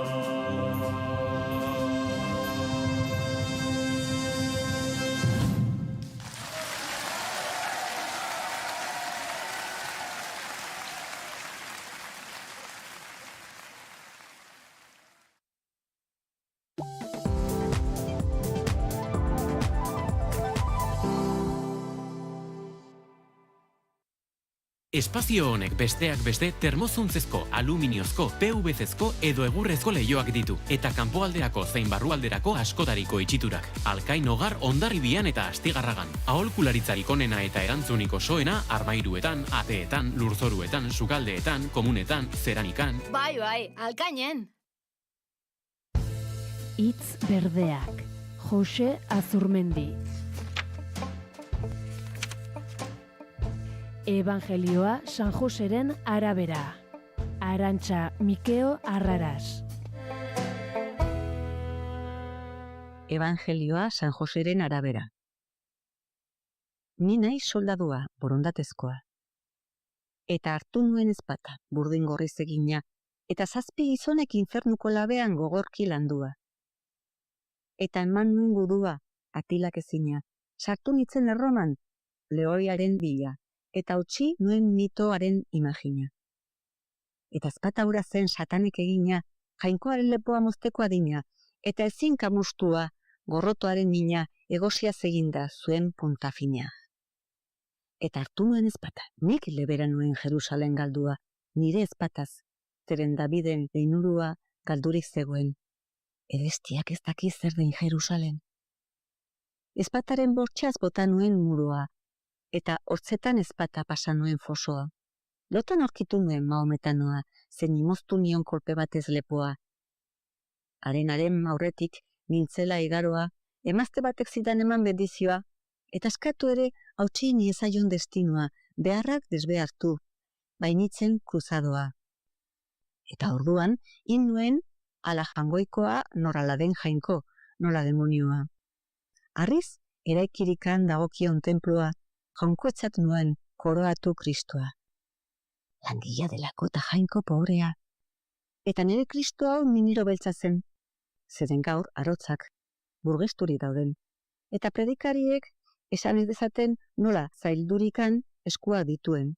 Eskuak ez, baina baitauka gogoa, gorroto zaildurik bakearen ordez, errevoluzioa. Predikatzen zuen zeren egin da mineroa.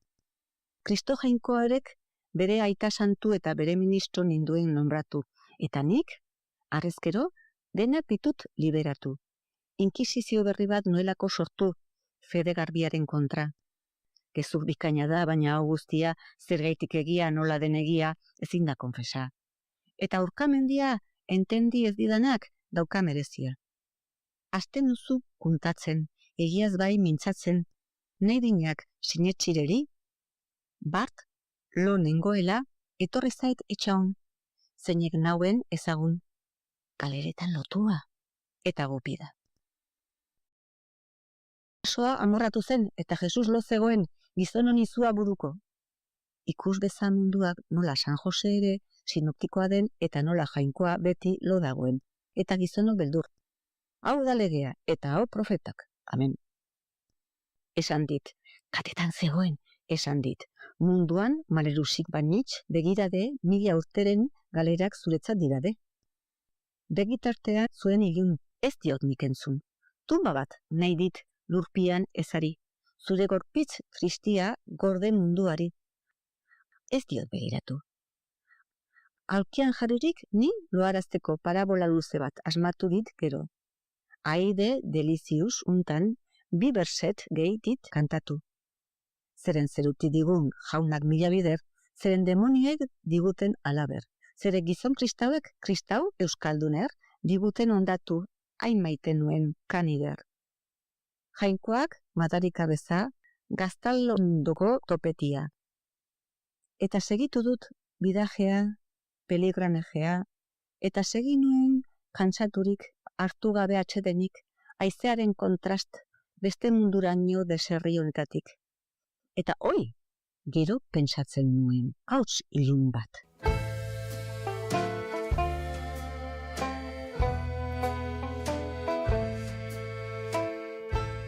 Susa argitaletxeak Jose Azurmendiren heriotzaren ostean argitaratutako Hitz berdeak audio liburutik.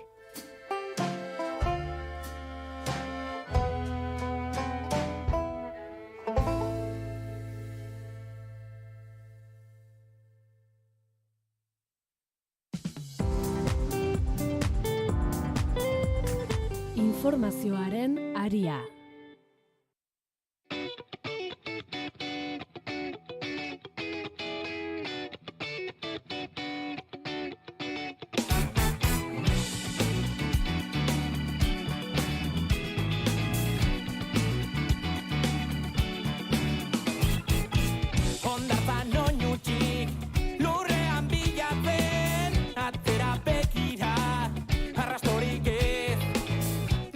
Goizeko 9:00 gutxi heldu zaigu analisi mailaren tenorea eta gaurkoan hemen daude gurekin Garbine Biurrun magistratu eta Ekina Torra Sagasti kazetari eta filosofa. Egunon.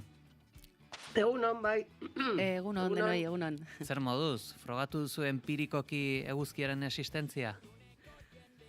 Eguzkiaren existentzia noski, bai. Ez dute txiste txarrik egingo lehen minututik, baina nire izenari omen eginez, egia datzo eguzki goxoa Karakolak bezalaxe ikusten zen guztiok bilatzen genuela eguzki izpi hori. D vitamina kargatu beharra dago eta astelenari alako uraldiarekin ekitea ez dago gaizki. Hori laguntzen du hemen dauzkagun bistak. Zorionez asteburu goxoa izan da, epela eta goxoa, bai. Badirudi, hala jarraituko dula ostegunera bitarte, baina eguraldi hau espero dezagun ez dezala mikaztu gaur Gasteizen izango dugunak. Euskal Herriko Unibertsitateak Arabako kampusa itxigi baitu gaur, Vox alderdiaren ekitaldi baten ondorioz. Kampus osoa itxia dago, jada, goizeko 8etan itxi dute, eta orain, eskolak telematikoki emango dituzte. Voxek otsailaren 23ko estatu kolpea ospatzeko Gasteizen egingo duen ekitaldiaren aurrean Euskal Herriko Unibertsitateak erabaki du Arabako kampusa itxi egingo duela goizeko 8etatik aurrera totalitarismoarentzako osasun kordoi bat sortzeko. Honela hurrengo astelenean, ostelehen honetan irakaskuntza guztia online bidez emango da. Horrela erabaki du errektoretza taldeak eta ikasleriarentzat lehen etxiko da telelana edo distantziazko lana.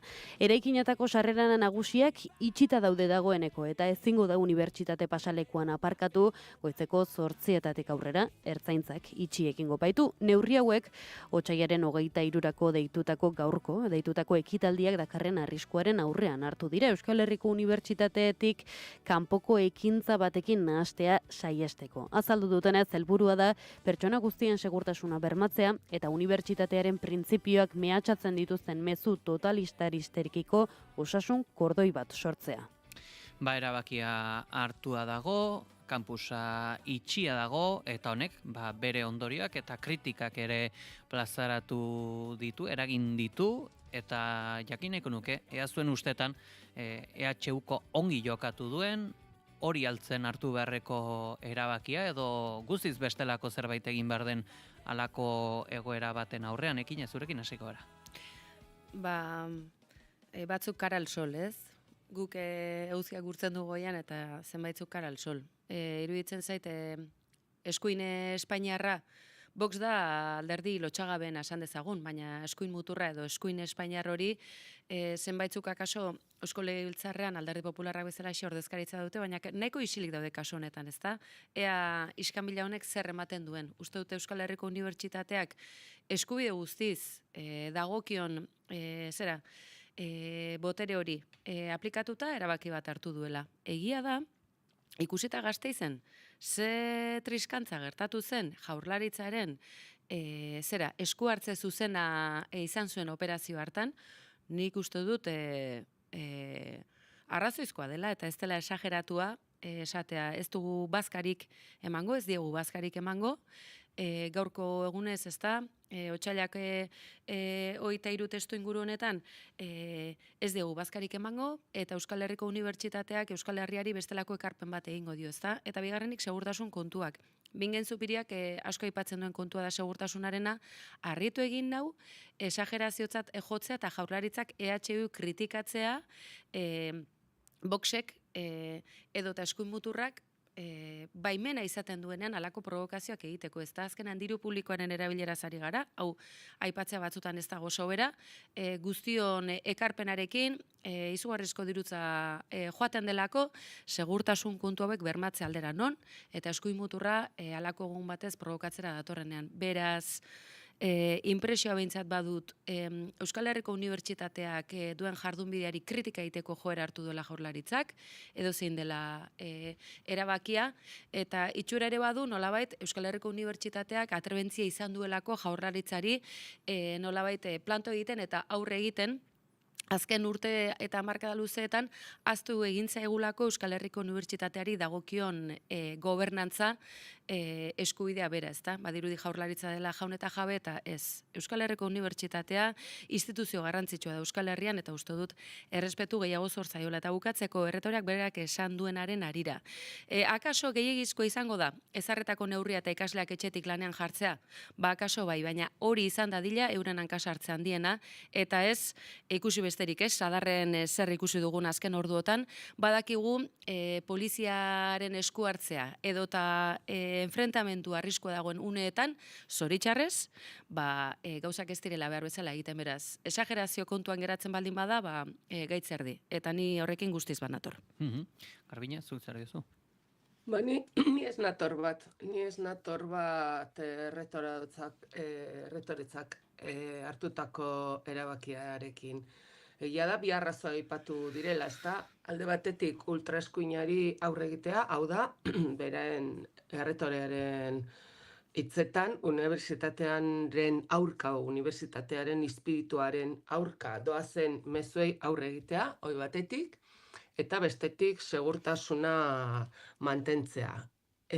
Nik uste dut, bigarrenen ez naiz sartuko, nik ez dakit noraino Eusko Jaurlaritzak eta barne sailak edo segurtasun sailak manten dezakeen segurtasuna, Arabako kampusen, ez naiz hor sartuko, pentsatzen dut gai izango litzakeela, baina lehen helburuarekin, hau da ultraeskuinari aurre egitea, zilegizkoa iruditzen zait, noski, helburu hori, baino ez erabiltzen ari dan bitarteko hau da, unibertsitatea ixtea, zeren eta hori da ixtea. Telematikoki jarrai daitezke klaseak, baino ez dakit ikasle guztiek bermatuta daukaten aukera hori batetik, eta bigarren nik uste dut ultraeskuinari edozein ultramezuei aurre egiteko egin behartzaile aurrez aurre, presentzialki eta beste mezuak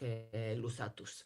Nik ez dut uste, bestetik nik uste dut unibertsitate honetan zoritxarrez urte luzeetan entzun ditugula mezu, ez dakit, alderagarriak diran edo ez, baina beste gorroton mezu asko eta oso sakonak eta oso mingarriak, indarkeria mezuak ere bai entzun izan ditugu, indarkeria ere pairatu behar izan dugu, unibertsitate honetan bertan, eta oraindikan hainbat irakasleek edo irakasle batzuk, ez dakit asko edo gutxi, baina pairatu behar izaten dituzte momentu honetan ebai, beraien aurkako pintadak eta gorroto mezuak eta mehatxuak. Beraz, nik uste dut ez dala inolaz ere berria, gorroto mezuak edo giza eskubideen aurkako mezuak entzutea unibertsitatean, ez dakit gaur horrelakorik entzungo dugun, ez dakit, baino printzipioz esan nahi dut horrelako asko pairatu behar izan ditugula, ez da nik buruan dudala behintzat, ez da inoiz itxi unibertsitatea fizikoki, eta nik uste dut beraz ez dala onargarria, ez dala egokia hartu dan neurria. Nik uste dute dozein kasutan hor Garbine, eta horreko batean okerrezpanez Gasteizko elkarretaratzearen arira ere antzerako iritzi ez gento zenbat ikuspegi horretatik eta zentzorretan zuri... Bai. Eta gainera, zera etortzen zait burura, eta ez dakit nola ikusten duzunzuk. Egia da, gure herrian bizipen gogorrak nabariak direla, eta zauri horiek ere, sendatzeko ere beharko dutela bere tartea, ezta? Edozein kasutan, niri behintzat kosta egiten zait edo gogorra egiten zait nolabait parekatzea, eta ez da agian parekatze hitza kontua, baina zorro berean ez ditu sartzen esatera baterako, esan dut estatu mailan eskuin muturrak dakarren mezua, Euskal Herrian gauzatu zen 36an esaterako gauzatutako genozidio hori justifikatzera eta gainera aldarrikatzera datorren eskuin mutur bat dela. Beraz, uste dut, eta une honetan, akaso berrartu genezake jarrera antifasistatzat hartzen direnak edo fasismoaren mezua dakarten horiek gorroto mezu hutsa ote diren. Nik uste dut, eta kasu honetan eta uste dut Euskal Herriko Unibertsitatean zuk aipatu duzun bezalaxe, ni ez naiz irakasle izan, baina ikasle bai, eta gogoan ditut ikasle izan nintzen garai horretan zenolako bizipen gogorrak zeharkatu zituzten geuren gorputzak, ezta? Bai noski bazeudela margoketak izena bizenekin, baina bizipen gogor asko ditut gogoan, eta tirez naiz hasiko orain guztiak zerrendatzen, ze uste dute dagoeneko 40 urtetik gora ditugun garai hartako gazteok, 80. hamarkada eta 2000. buelta ere oso modu lazgarrian gogoratzen dugula, ezta? Edozein kasutan horri garrantzia kendu gabe, uste dut eskuin muturrak eta pixka bat estatuko testuingurua ere aintzat hartzen, nolabaiteko pulso bat baduela eskuartean, eta pulso horretan ari direla jokatzen ikusteko ea euskal instituzio kasu honetan eta hiritarrek bai, baina euskal instituzioek eta posizio politikoek ere nola reakzionatzen duten halako provokazioen aurrean. Eta uste dut, Gasteizen gertatutakoa adibide edo laborategi interesgarri izan zutela, eta inpresioa dut ondo atera zitzaielaren ustea dutela. Ertzaintzaren dispositiboa desastre bat izan zelako, eta agerian geratu zelako nolabait posizionamendu bat ere bazeukala, agente askok posizionamendu bat bazeukatela, eta hori sadarren ere zertxoet ikusten da, pixka bat futbol norgehiagoken honen inguruan gertatu denarekin. Beraz, niri behintzat personalki zaila egiten zait nolabait debate bat gauzatzea edo horri buruz hitz egitea guztia nolabait maila berean jarriz eta gorroto mezu direlakoan zorro berean sartuz Euskal Herriko Unibertsitatean izan ditugun gertakariak eta noski bizipenak memoriaren parte direnak, zalantzari gabe. Akaso, jazoera honek zalantza asko sortzen ditu, alako boxen provokazio bati nola erantzun behar zaion aukera ezberdinak daude, bizkarra eman eta ezikusiarena egin, parean jarri, kontrako elkarretaratze bat deitu, eta hor azkenean beste bigarren mailako eztabaidak sortzen dira, honi buruz, hau egin behar da, beste hau egin behar da, eta gerora bestelako errenkada izaten dute eztabaida hauek, hor segun eta elkarretaratze horiek nola joan diren. Ez dakit, hor, ez dago ikuspuntu bakarramen jakineko nuke, zuen ustetan zein da erantzuteko modurik egokienekin? Ekine gazteari, ikasleari galdetzen badiozu, ziurrena aurrean edota behintzat planto egiteko jarrera aterako zitzaion, ez da zertan aurrez aurre izan behar, baina modu ezberdinak badaude, ezta? Gaur egungo dagoeneko ikasle zenari Euskal Herriko Unibertsitatea dagoeneko 2 hamarkada pasata, kanpotik begiratzen dionak esango lizuke, une honetan, batetik arrazoizko ikusten dudala nolabait babes bat gauzatzea, ikasleak babestea, hori iruditzen zait puntu interesgarri bat zeren batzutan ikusten dut alako dispositibuetan jendearen zaintza ahaztu egiten dela eta poliziaren betebehar nagusia hain justu hori da. Inor kaltetua ez ateratzea eta badirudi ez dela edo ahaztu egiten dela hainbatean. Eta bestetik gustatzen zait nolabaiteko posizionamendu politiko bat markatzen duelako Euskal Herriko Unibertsitateak. Eta bada alerta egoera piztutzea. Eta bada ohar bat egitea gizarteari ez direla gauza puntualak. Badatu zela, eta frenoa jarri ezean, zoritxarrez munduko puntu ezberdinetan eta historiako momentu ezberdinetan bezalaxe, inork ez du espero, inork ez du pentsatu nahi, basakeria datorrenik. Inork ez du horrorean pentsatu nahi, eta inork ez du pentsatu nahi bere egunerokoa hobetzeko asko izan arren, hankaz gora lertaraziko zaionik. Eta hori gertatzen da. Zoritzarrez gertatzen da. Eta uste dut hori lehen lerroan jartzea eta zaintza ikuspegi hori planteatzea, zentzu horretan badela puntu interesgarri bat eta horri balorazio hori egiten diotez. Garbine? Bira, ni danak, zan nahi dut, unibertsitatean adibidez, Arabako kampusen, bai ikaslek, irakaslek, erretoreak eta abar, ni bezalakoak balira, segurona dana okerrago txarrago izango litzake, baino tira gai honi buruz, ni joango nintzateke klase ematea edo klasea hartzera, utziko nieke boxekoei edo beste edo zeini bere ekitaldi hori, bere agerraldi hori egiten, joango nintzateke nirera eta kito. Eta akaso, nire ideiak plazaratuko nituzke, behar bada beste une eta beste gune batean, beste ideia hoien aurka. Ideiekin egiten zaie aurre. Baina niretzat da erosoegia erosoegia da, bai, debekatzea, erosoegia da ez entzutea, eta entzuten ez ustea, eta, bueno, nik esan dudan moduan, nik utziko nieke.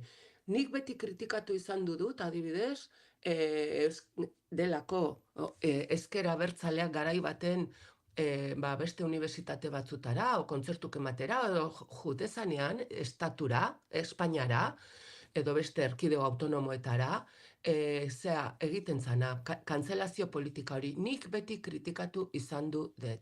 Eta oso garai gogorrak ziren.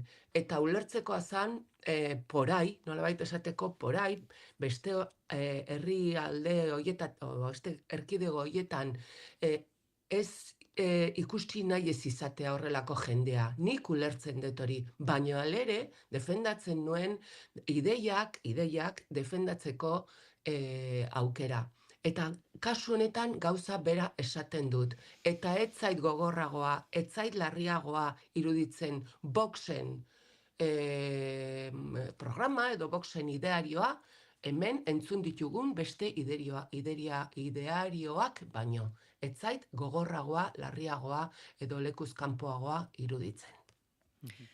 Ba, ez dakit. Nik uste dute Garbine eta Bione iritziak agerian geratzen dela ez direla berberak eta lehen aipatutakoa pixka bat berrestera etorriko nintzake, ez? Uste dute gorroto mezu horiek aipatzen dituenak, uste dute testu inguru politikoak aztertuta agerian geratzen dela Vox ez dela sigla bat, Vox badela hemen Euskal Herrian izugarrizko triskantza eragin zuen oldarraldi baten eredentzia eta berriz ere aukera izan da berriz ere horretara datozela. Uste dute Euskal instituzio guztiak hankasgora lertarazi milaka heriotzaren erantzunkizuna eta oroar Euskal Herriaren atzerapen kultural eta orokorrean herri bezala izan genezaken ibilbidearen oztopo nagusi izan zen erregimenaren ordezkariak direla eta uste dute zentzu horretan ardura instituzionala eta gizarte ardura handia dugula. Hau ez da adierazpen askatasuna, honekin ez naizari justifikatzen, Garbinek aipatutako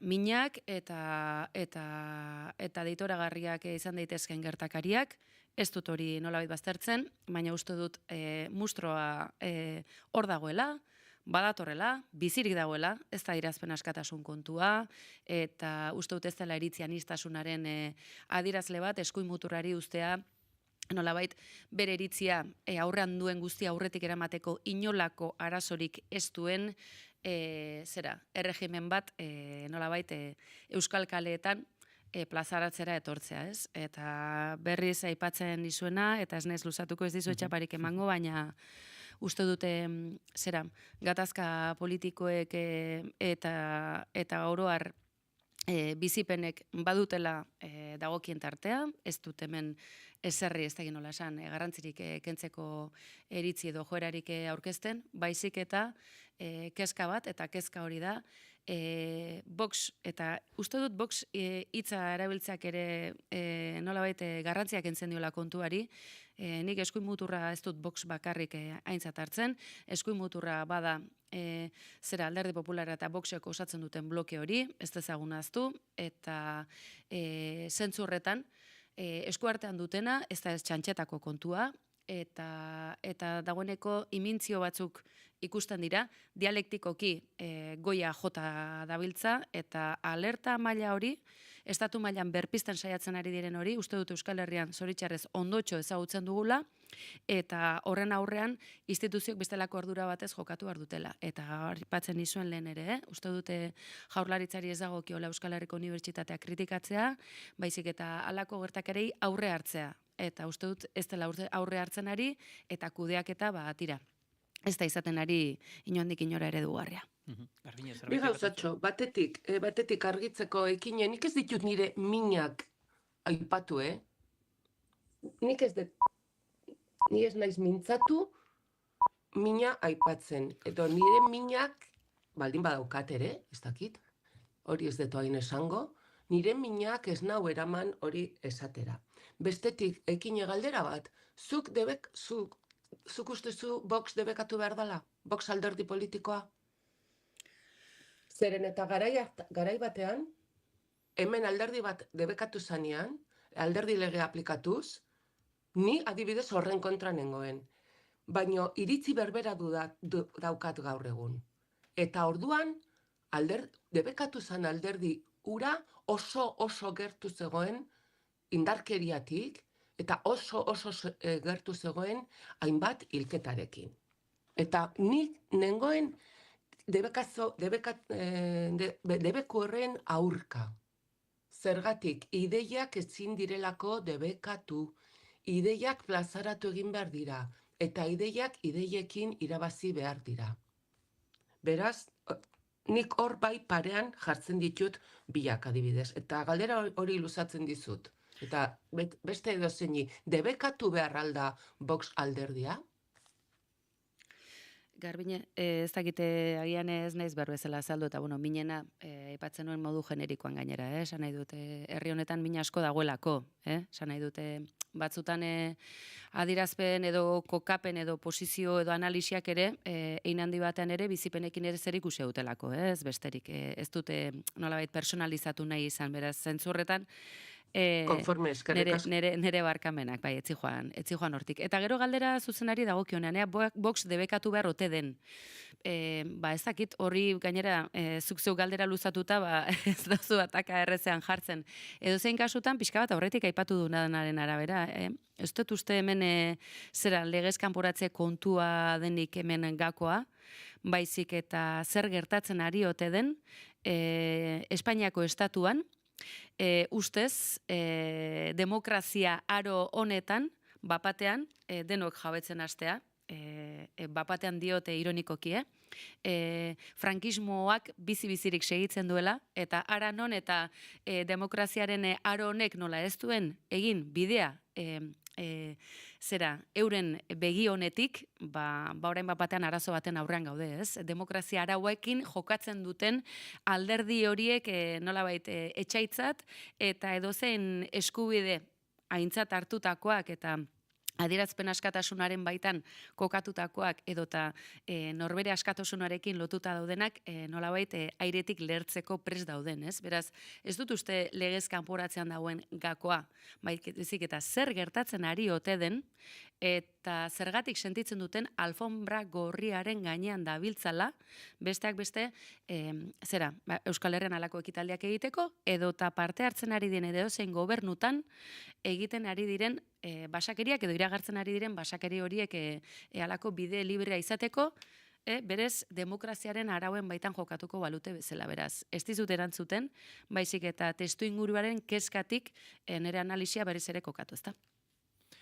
Hemetxen utziko dugu aipagai hau, dagoeneko goizeko 9 dira eta azken ordukoari dagokionez, Euskal Herriko Unibertsitatetik ere, zehazki ikasle kontseiluak ere, bere ikuspuntua plazaratu du, gaurko elkarretaratze edo informazio maiorren aurrean. EHUko ikasle kontseiluak zehazki berretxe indu errektoretzak hartutako erabakia unibertsitate publikoaren balioen defentsa unibertsitate ingurunean gorroto diskurtsoen aurka. Zalo da diola, egunon? Egunon, Peia eta egunon entzuleok, alaxe da Euskal Herriko Unibertsitateko ikasle kontseiluak kezkatuta agertu da, otsailaren 23rako gaurko 1981 urtean eman zen estatu kolpearen 45. urteurrenaren arira Arabako kampusetik gertu Voxek antolatu duen ekitaldiarekin. Udal titulartasuneko gune batean egingo bada ere, azaldu dute leku hori EHUren instalazioetatik hurbilegoteak argi uzten duela unibertsitate komunitatea interpelatzeko eta zirikatzeko asmo argia dagoela. EHU ezagutza, eztabaida eta pentsamendu kritikorako espazioa dela eta hala izaten jarraitu behar duela adierazi dute oharbidez eta ezin dela gertaera neutralki ulertu. Kontseiluaren ustez ikasleekin konfrontazioa bilatzen duen estrategia baten parte da. Positiboki baloratu dute errektoretza taldeak zabaldu zabaldutako komunikatua, baina dena den azpimarratu dute instituzio guztiek arduraz jokatu behar dutela, segurtasuna, bizikidetza eta unibertsitatearen funtzionamendu normala lehenetxiz. Eta aipatzen ari ginen, 1981 urtean eman zen estatu kolpea, urtemuga dugu gaurkoa 45. urte hurrena, jakin berri dugu Pedro Sánchezek iragarri duela ministroen kontseiluak otsailaren 23ko estatu kolpe saiakerarekin lotutako dokumentuak deskalifikatuko dituela astearte honetan. Sánchezek berak, Espainiako presidenteak berak, egin du iragarpena sare sozialetan urtemuga baliatuz eta azpimarratu du deskalifikazio horrek herritarrekiko zor historikoa gaindituko duela. Demokraziek beren iragana ezagutu behar dutela etorkizun askeago bat eraikitzeko gaineratu du eta eskerrak eman dizkie bidea iraki zutenei. Ministroen kontseiluak erabaki hori onartu ondoren, dokumentuen deskalifikazioa hurrengo egunean bihar asteazkenean gauzatuko da eta estatuko aldizkari ofizialean argitaratuko da. Une horretatik aurrera interesunek eskuragarri izango dituzte dokumentuek Moncloako webgune ofizialean. Gobernuaren bozeramaile Elma Saitzek emango ditu dokumentu deskalifikatuen xehetasunak ministroen kontseiluaren bileraren osteko prentsaurrekoan. Eta egunaren nondi norakoak ere aipatzeko gurekin da, Itxaso Leon, egunon? Egunon Pei eta egunon entzule guztiei ere, astelehen honetarako espero ditugun gaien artean sarrigurengo hilketa matxistaren ostekoak jasoko ditugu, gaur mobilizazioak espero dira, eguerdiko 12etan egingo du parlamentuak, eta arratsaldeko 7etan batetik Huesibarko mugimendu feministak, bestetik Bilbon, Donostian eta Gasteizen emakumeen mundu martxak. Gaur ere espero da Voxek bere ekitaldia egitea Gasteizko EHUko kampusean eta horren aurrean protesta antifasista, kampusa bera itxita egongo delarik. Beste kontu bat, Begoña Alfarok tentsogune izendatutako udalerrietako plan desberdinak aurkeztuko ditu goiz honetan. Imanol Pradalesek bestetik promozio urbanistiko berri bat aurkeztuko du Amarotzen Tolosan. Eta Begoña Pedrosa hezkuntza sailburuak nazioarteko batxilergo modalitate berria aurkeztuko du datorren ikasturtetik aurrera Euskal Autonomia Erkidegoko sare publikoan lehen aldiz ezarriko dena. Baiona mugimendua Iruñan izango da udalarekin esperientziak trukatzen, hauteskunde giroko ekimena izango da eta gainera astelen honetan martxoaren 8ko kanpaina aurkeztuko du Emakundek. Ekonomia aurreikuspenei dagokienez, asteko Jainaga enpresa foro batean izango da Torres lehendakari ordearekin batera. Tubos Reunidosen Amurdioko plantan zehazki greba egun berri bat dute erea negoziatzeko bilera berri batekin batera. Iruñeko pentsiodunek manifestazioa egingo dute asteburuko aldarrikapenei jarraipena emanez, bestalde Deustu Saninazioko modulu psikosozialeko indarkeria matxisten aurreko arreta zerbitzuko langileek prentsaurrekoa emango dute, Bilboko udalak planteatutako finantzazio murrizketa salatuko dute, eta Elak eta Labek Bizkaiko hiriburuan hauek ere adierazpenak eskainiko dituzte restaurazio kolektiboko sektoreko hitzarmena delata.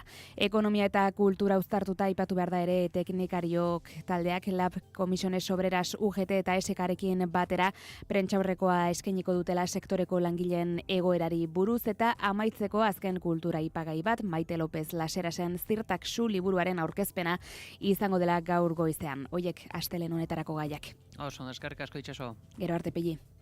Eguraldia eta trafikoa naiz irratian. Errepidetan bada nabarmentzeko jazoerarik?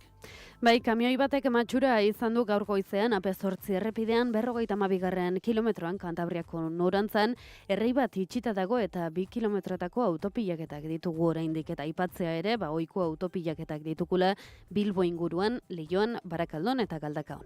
Adibili beraz auta hartu berri izanez gero, eguraldiari dagokionez esango dugu, egun eguzkitxo espero dugula gaurko, hori bai, une honetan behintzat Gasteizen, Lanbroa nagusi da, temperatura freskoak, Euskal Herri osoan, Ikerri Barruzeak xehetasun guztiak. Asteari ekiteko eguraldi egonkor eta atseginarekin jarraituko dugu. Goizean berriro ere barnealdeko bailaretan behelaino pixka bat agertuko bada ere oso azkar jasoko du eta behin jasostean eguraldi eguzkitsua nagusituko da, naiz eta berriro ere zeruan goio-deifi batzuk ikusiko ditugun eta joera horrek arratsalde partean ere jarraipena izango du, zeruan tarteka goio-deifi finak agertuko dira, zeruari kolore zuriska emango diote, baina ez diote eguzkiari trabarik egingo, ez dute inolako ondoririk ekarriko, eta giro ederrak jarraipena izango du eguna amaitu bitarte. Goiz partean ego ukituko haizeska ibiliko da, arratsaldean ipar ekialdetik finkatuko da, Temperatura minimoek eta maksimoek gora egingo dute eta bereziki maksimoak epelak edo beropuntukoak ere izango dira urte sasoi honetarako. Minimoak 2 eta 10 gradu bitartean errendituko dira. Maksimoak Kantauriar isurialdean 18 eta 22 gradu bitartean eta Hego Isurian 16 eta 20 gradu bitartean. Temperatura freskoenak Araba eta Nafarroa erdialdean eta Alto Xamarroden lekuetan emango dira. Altuenak aldiz Kantauriar isurialdearen barnealdean eta berriro ere bereziki Bizkaian. Informazioaren aria. Euskal Herriko antzokietara kaka dator. 24. korrikaren ekitaldi kultural nagusia. Bilatu gure agenda korrikaren webgunean. Euskara gara.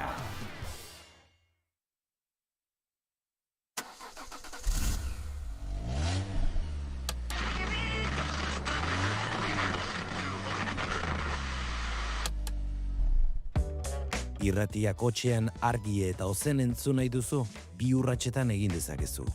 Lotu mugikorra Bluetooth bidez autora. Joan, irratia.naiz.eu selbidera eta klikatu zuzenean entzun botoian. Egunon, goizeko 8 dira, ongi etorri Naiz Irratira. Lekornuren dimisioak estatu krisia... Naiz Irratia, 2 urratsetan, edonon eta kalitate ezin hobean.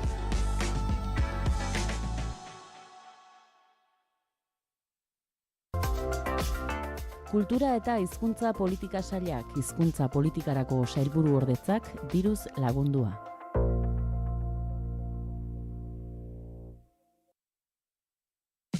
Informazioaren aria, Naiz Irratian.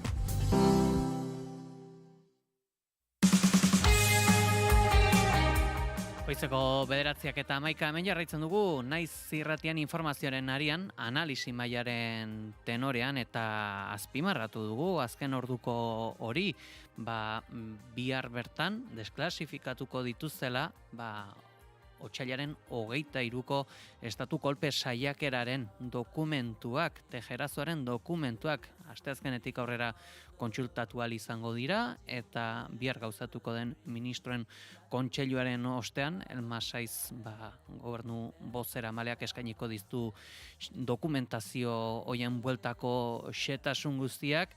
Pentsatzen dut ezakit, asko ezagutu gabe xehetasun handirik gabe edo akaso bolo-bolo egon daiteken galdera da, Juan Carlos Borboikoak ea zer nolako harremanak izan zituen jazoera hauekin. Jakina da, armadarekin eta harreman zuzenak bazitula eta elkarlanean ibi zirela eta ezagutzak bazeudela. Vox Populi direnak, akaso orain paperean ikusi ahal izango ditugu edo. Zer biozu, Garbine? Barkatu ez dakit zer jakingo da, nik inoiz ez da jakin, paper hoietan, arlo guztietan, paper klasifikatuetan edo sekretuetan, ez nolako informazioa dagoen, edo hasieratik ezote dauden manipulatuta, esan nahi dut, ez dakit, zeinek eukiko zuen garai hartan bertan informazio zuzena, zehatza eta ona, eta beraz, ez dakit zera aurkituko dugun, ondo iruditzen zait, desklasifikatzea eta ezagutzea gaur orduan gordezan guztia, ezta? Baina behar bada etzan gordeko behartzan guztia. Ikusiko dugu, alere iruditzen zait, hau ere nolabait, Sánchezen beste jokaldi bat dela, eta nik eskatuko nioke, honekin batera, edo paper hauekin, otsailaren 23ari buruzko paperekin batera, desklasifikatzea garai hartako beste hainbat paper, beste hainbat sekretu altxatzea, ezta? Hainbat alditan eskatu zaion moduan, kongresuan, adibidez EAJak askotan eskatu du, hori, oraindik zai gaude legearen erreforma, noiz etorriko dan benetako erreforma, sekretu ofizialen legeari buruzari naiz orain, eta jakin nahi nuke baita ere noiz desklasifikatuko diran besteak. Kasuan, bakarrikan baldin bada Juan Carlos erregearen papera edo rola ezagutzea, iruditzen zait gutxi. Asko da zen eta estatu jefea zen, baina jakin nahi nuke nik, estatua nuntzegoen eta zer egiten ari zan garai hartan beste arlotan. Hau da, adibidez, estatu terrorismoari buruz. Hori nik jakin nahi nuke gaur eta guztia. Bada ere, hori, galdera aski interesgarria. Zuk, Garbine, Uiakine, barkatu, zer diozu?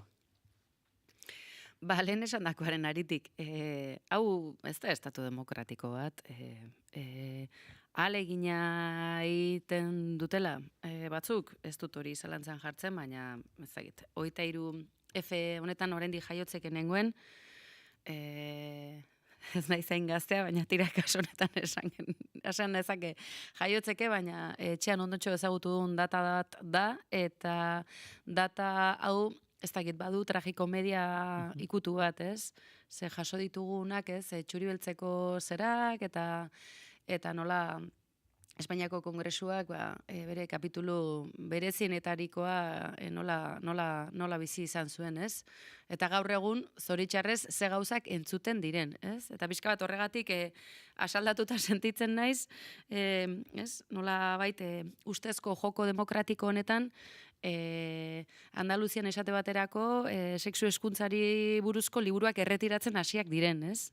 Hori da, ez? Eskuin muturrak dakarrena, eta Tejerazoarekin erridikulua egin zuten egin handi batean, baina bazen bestetik nolabaiteko atentzio dei bat, ez? Argi, zertan zabiltzaten, etzazue konfiantza handiegirik hartu, hau ondo lotuta berez utzia zegoelako, nolabait beste itxura demokratiko bat emateko aukera eman bada ere, ez? Eta puntu horretan, ez dakit, nik uste dute orokorrean eskubide oinarrizkoak zanpatzeko joera duten halako antolaketa askotan ez direnak hain publikoak, eta hori estatu batuetan ere Trumpen arira Epsteinen paper guzti hauek, horren atzean zein ote dagoen, Europako beste hainbat gobernutako diplomazioak nola zipristindu dituen, ahaztu gabe baita Espainiar erresumakoak ere, naiz eta etzaion momentuz hauts askorik kendu, Aznarren eta bere etxeko klaneko bestein bate izen ere tartan daudenak. Beraz, zenbat paper eta paper, zoritxarrez susmatzen duzun guzti hori kontatzera datozenak, eta zoritxarrez oraindik ere aratago dijoazenak, ez? Ustez, askotan eskandalutzat jotzen duzuna, izebergaren punta besterik ez delako, ez? Beraz, hemen honek guztiak zer utzi ezaken agerian, beste milaka paper batzuk, tiraka hasi ezkero, ez dakit, erorien aranean zela xe, ez? Hasi froga genetikoak egiten, eta urteak pasa ditzakezu, ustelkeria kasuak, urraketak, eta arau demokratiko guztiak, kasgora botatzen dituzten ekinbidei buruz.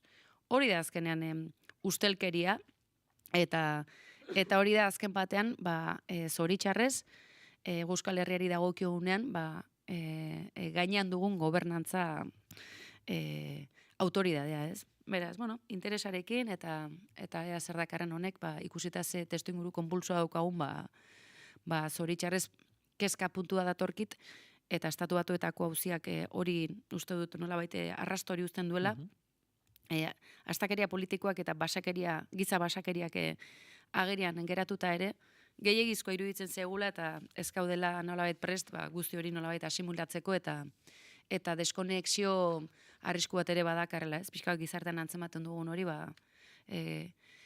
nolabaiteko mezu negatiboetatik nolabait ies egiten, nolabait gainde egiten duelako, ez? Informazioa izango ditugu galdera gehiago eta erantzun gehiago, baina orain aipatu behar duguna da Espainiar Estatuaren gobernagarritasuna eztabaida iturri den testuinguru honetan, Sumar, Izquierda Unida, Mas Madrid eta Komunek aurrera pausoa eman dute. Testuinguru honetaz hitz egiteko gurekin da Lander Martínez, Sumarreko diputatu, egunon? Kaixo, egunon. Aipatzen gen biltzan, otsailaren 23ko estatu kolpe saiakeraren bueltako dokumentuak desklasifikatuko direla. Zakit, zer espero duzuzuk honen inguruan? Beno, momentu baten, hasiera baten, informazio eukitza eta garrentasun osoz, ez? Azkenean, orain arte oso informazio gutxi izan dugu data honen inguruan, eta hor emandako gertakarien arteko harremanetan, ez? Zegien desegon implikatua, zenolako deiak, mezuak, mugimenduak egon ziren, eta, bueno, guk espero dugu informazio osoa izateko kuadro bat margotzeko han gertatu zenaren inguruan. Gaur egungo testu inguruari, asko dakion elementua Vox da, jakine dugu, ere, honek ze punturaino eragiten duen kezka esaterako gaur ere albiste izango da, Gasteizko Euskal Herriko Unibertsitateko kampusen egin behar duten elkarretaratze hori, honi nola egin behar zaio aurre? Baina da, asko kostatzen zaigula erabakiak hartzea eskuin muturrari aurre egiteko, ez? Beti daukago duda non indar gehiago ematen diogun, ala ez, zenolako konfrontazioak izan behar ditugun haiekin. Nik uste dute, adibidez Eusko Legebiltzarrean egon den estrategia, ez eztabaidatzen beraien terminotan eta ondo funtzionatu egin duela. Baina egia da ere, Eusko Legebiltzarrean egon dira alderdi batzuk, Voxen tesiak hartu dituztenak edo beraien markoak erosi dituztenak Voxekin hitz egin gabe, eta horrek ere Euskal Muturraren efektua uzten dugu mai gainean momentu honetan. Beraz, estrategia zuhurragoak diseinatu behar ditugu, momentu honetan Euskal Muturrakora doa, eta bere helburua ez da bakarrik, atzera doazen politikak ezartzea, bere helburua demokraziarekin bukatzea da, eta hori hemen gaudenon askorentzat arazo handia izango da. Ikusita orain artean edo azken aldian izan diren hauteskundeak edo bestelako botere erakustaldiak ematen du alde bat badagoela Hego Euskal Herria eta Espainiar estatuko gainontzeko lurraldeen artean. Zuk nabaritzen duzu hori, esaterako Madrilen bertan zaudenean Voxen eragina bestelakoa dela kaleetan, egunerokotasunean? Argi dago, Voxen implantazioa, Euskal Herrian askoz txikiagoa dela. Hori argi daukagu, eta gainera, egia da, erritmo politikoa eta ambientea ezberdina dela, hori bai nabaritzen da, baina beti izan da horrela, azkenean Euskadin ekosistema politiko propio bat daukagu. Madrilen gertatzen dena da, adibidez, Alderdi Popularra dela kongresuan dagoen indar politikorik handiena momentu honetan Voxen estrategiak erosten dituela. Edo Isabel Díaz Ayuso, dela Madrilen dagoen presidentea, Voxen estrategiak erosten dituela eta markoak, eta azkenean horrek mezu batzuk sustatu egiten ditu, ez? Eta mezu horiek gizartean nabarmentzen dira, eta baita ere zilegitasuna ematen diote adibidez, egoera xenofoboei edo egoera LGTB-fobikoei eta horrelakoak. Eta horrek eragin handia izaten du eguneroko politikan. Eta testu inguru honek bultzatuta ere beste arrazoiekin batera asteburu honetan pauso bat aitzinera izeneko ekitaldia egin duzue. Zertan ezberdintzen dau aurreko hauteskundeetan egon zen Sumar mugimenduaren koalizioarekin? Sumar azkenean uztaileko 23rako hauteskundetarako oso azkar prestatu egin zen, ez? Badakigu dana nola deitu ziren hauteskunde horiek, ia sorpresaz, lortu genuen koalizio bat oso zabala eraikitzen, geure bozkak maximizatzeko, eserleku gehienak lortzeko, eta azkenean helburua zen gobernu progresista bat izateko, hori lortu egin zen, baina orain ikasketa asko izan ditugu, azken bi urte terdietan, eta uste dugu heldu dela momentua baita ere esparru hori egonkortzeko, ez? Eta egonkortzeko bidean, lehenik eta behin gobernuan gauden indar politikoak eta indar politiko handiek, hilabete batzutako lana egin dugu, lortzeko urrengo hauteskundetarako, baina baita ere epe luzean ezkerraren proiektu egonkor bat eraikitzen. Hor, zehazki, aipatu zen ere, iraganeko akatsetatik ikasi egingo zela, zeintzuk dira akats hauek? Beno, azkenean gure borondatea momentu honetan, bada, maila instituzional guztietan eta hauteskunde guztietan papeleta bat bakarrik egotea, ez? Eta argi dago, adibidez, Aragoiko azken hauteskundetan edo beste hauteskunde batzuetan, hemen bertan euskal hauteskundetan hori ezin izan dela posible. Eta horrek, ezkerreko botanteari derrigortzen dio hauteskunde batzuetan aukera hartzera, eta guk uste dugu horrek ez duela efektu honik ezkerreko botantean. Beraz, gure lana bada esparru hori bateratzea, egonkortzea, eta horrelako akatsak berriro ez egitea. Eta demagun, Euskal Herriko lurraldetan, nola lortuko litzateke papeleta bakarra eta norekin? Beno, guk momentu honetan, badaukagu koalizio bat Euskal Herritzarrean funtzionatzen egiten duena, Ezker Anitza eta Ekorekin, eta hor badago baita ere, Podemos momentu honetan ez dagoela koalizio barruan, baina guk uste duguna borondatea izan duela horrelako esparrua eraikitzen jarraitzeko, eta horretarako lan egin behar dugu. Azkenean hori izan zen baita ere, azken Euskal Hauteskundeetan efektu negatibo gehien izan zuena, banaketa hori. Ezker Konfederalaren testu inguruan Podemosek ez dirudi ere batu nahi duenik, zer egingo duzu beraiekin hautagaitza bakarra egon dadin? Guk konfiantza daukagu, epe luzeko lanak posizioak hurbilduko dituelakoan, ez? Azkenean, gero, nik ere diferentziatuko nuke, desberdinduko nuke, zein den estatuan dagoen Podemosen borondatea, edo zein den beraien estrategia politikoa, eta gero, bai Euskadin, bai beste lekuetan dituzten estrategia politikoak.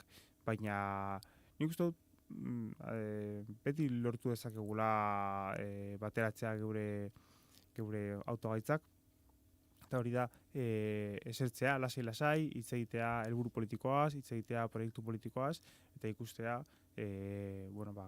etorkizun bat izan nahi badugu herri honetan eta lekua izan nahi badugu erakundeetan, horretarako bakarrik papeleta bat egon behar dela. Eta gustatuko litzaizuk ere hor batasun horretan EH Bildu ikuste ere? Beno, segun ze testu ingurutan, ez? Azkenean, nik uste dut hemen daudela hainbat eztabaida, bata da segertatzen den hauteskunde orokorretan, eta bestea da segertatzen den beste hauteskunde batzuetan. Nik uste dut udal eta foru hauteskundetan, bakoitzak bere dinamika propioa duela, bere esparrua, eta horrelako dinamika berrezkoa dela. Baita ere, ezkerrak gobernatzeko udaletan, eta egia da, hauteskunde orokorrak testu inguru oso berezia dutela. Asko galdetu da oneri buruz, azken egunetan, ez? Eta nik esaten duana da, ben gertatzen dira bi gauza. Bata, Euskal Herria Bilduk esan duela, EAJaren eskutik jo nahi duela horrelako aukera batean, ez? Fronte aukera batean, edo fronte demokratikoa, edo deitu nahi duzun bezala, baina hori da Otegi jaunak esan zuena, eta gure plana ez da Euskal Eskuinarekin inora jutea fronte batean. Hori hasiera batean. Baina baita ere, askotan izan behar dugu kontuan, alderdiak batzea, ez du zergatik esan nahi botanteak batu egingo direla. Uste guk hauneko 11 bozkak izan genituen pasaren hauteskunde orokorretan, eta horrek zer nahi du, botante asko ditugula, gure botoa eman nahi dutela. Bermeak badaude, orain ez gaude momentu horretan, baina bermeak badaude, batura horrek lortuko duela botoak maksimizatzea, aukera guztiak zabalduko ditugu, baina uste dugu momentu hori orain ez dela heldu. Joeretan ikusten da, tokian tokiko aukera politikoek babes gehiago eskuratzen dutela, adibide argiena kaso izango da Aragoin azken aldi honetan. Hau ikusita, Ezker Konfederalaren kasuan tokikoago ikuspuntu bat, ikuspuntu federalistago batekin jokatu beharko litzateke? Bai, nik uste dute hori argi izan behar dugula, eta gainera, neure kasuan honen alde borrokatu egin dut beti, estatu mailako alderdi batzuek izan dute zentralizazio arazo oso handia, izan dute Madriletik idatutako mezuen arazo oso handia, eta alderdi hauen federalizazioa, tokietako ulermena, konfidantza leku haietako kuadro politikoengan, eta garatzea, zuk esan duzun bezala, tokiko indar politikoak oso garrantzitsua da. Oso garrantzitsua da, ze horrek emaitza argiak ematen ditu. Naiz eta gero ere, lidergo orokorrak, karismatikoak, eta bultzada ematen dizkizutenak politikan beharrezkoak dira ere, ez? Azkenean, hauteskunde orokor batzuetan, zuk presidente izateko hautagai bat behar duzu. Eta hori ere oso garrantzitsua da, baina ez dugu ahaztu behar, egun badagola eguneroko lan bat hirietan eta herrietan oso garrantzitsua dena. Hor, zazki, horretarako akaso ez litzaketeke gehiago aldarrikatu beharko demagun agenda federalista hori edo agenda errepublikanoa, hor sumarregonda gobernuaren parte da, baina alako aldarrikapenak ez dira, noizbehinka ez litzateke agian akaso alako txinpartaren bat piztu beharko? Bueno, nik uste dut egiten dugula, batzutan igual gehiago egin bar dela, baina lehenik eta behin begira zen olako konfigurazioa duen Sumarrek edo Sumar taldeak kongresuan, zeintzuk diren geure bozeramaileak, nola eraikita dagoen taldea, funtzionatzen dugu kongresuan talde konfederal bat bezala.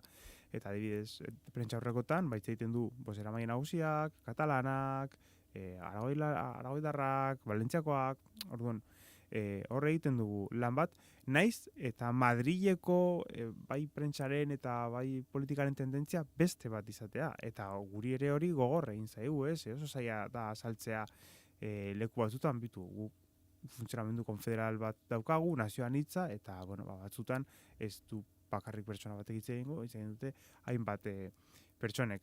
Baina gero baita ere hor, egia da, badagola agenda politiko bat, momentu honetan, kongresuak dituen harreman politikoak direla eta zaila dela aurrera eramatea, baina gure bokazioa beti izango da federalista eta nazioan hitza.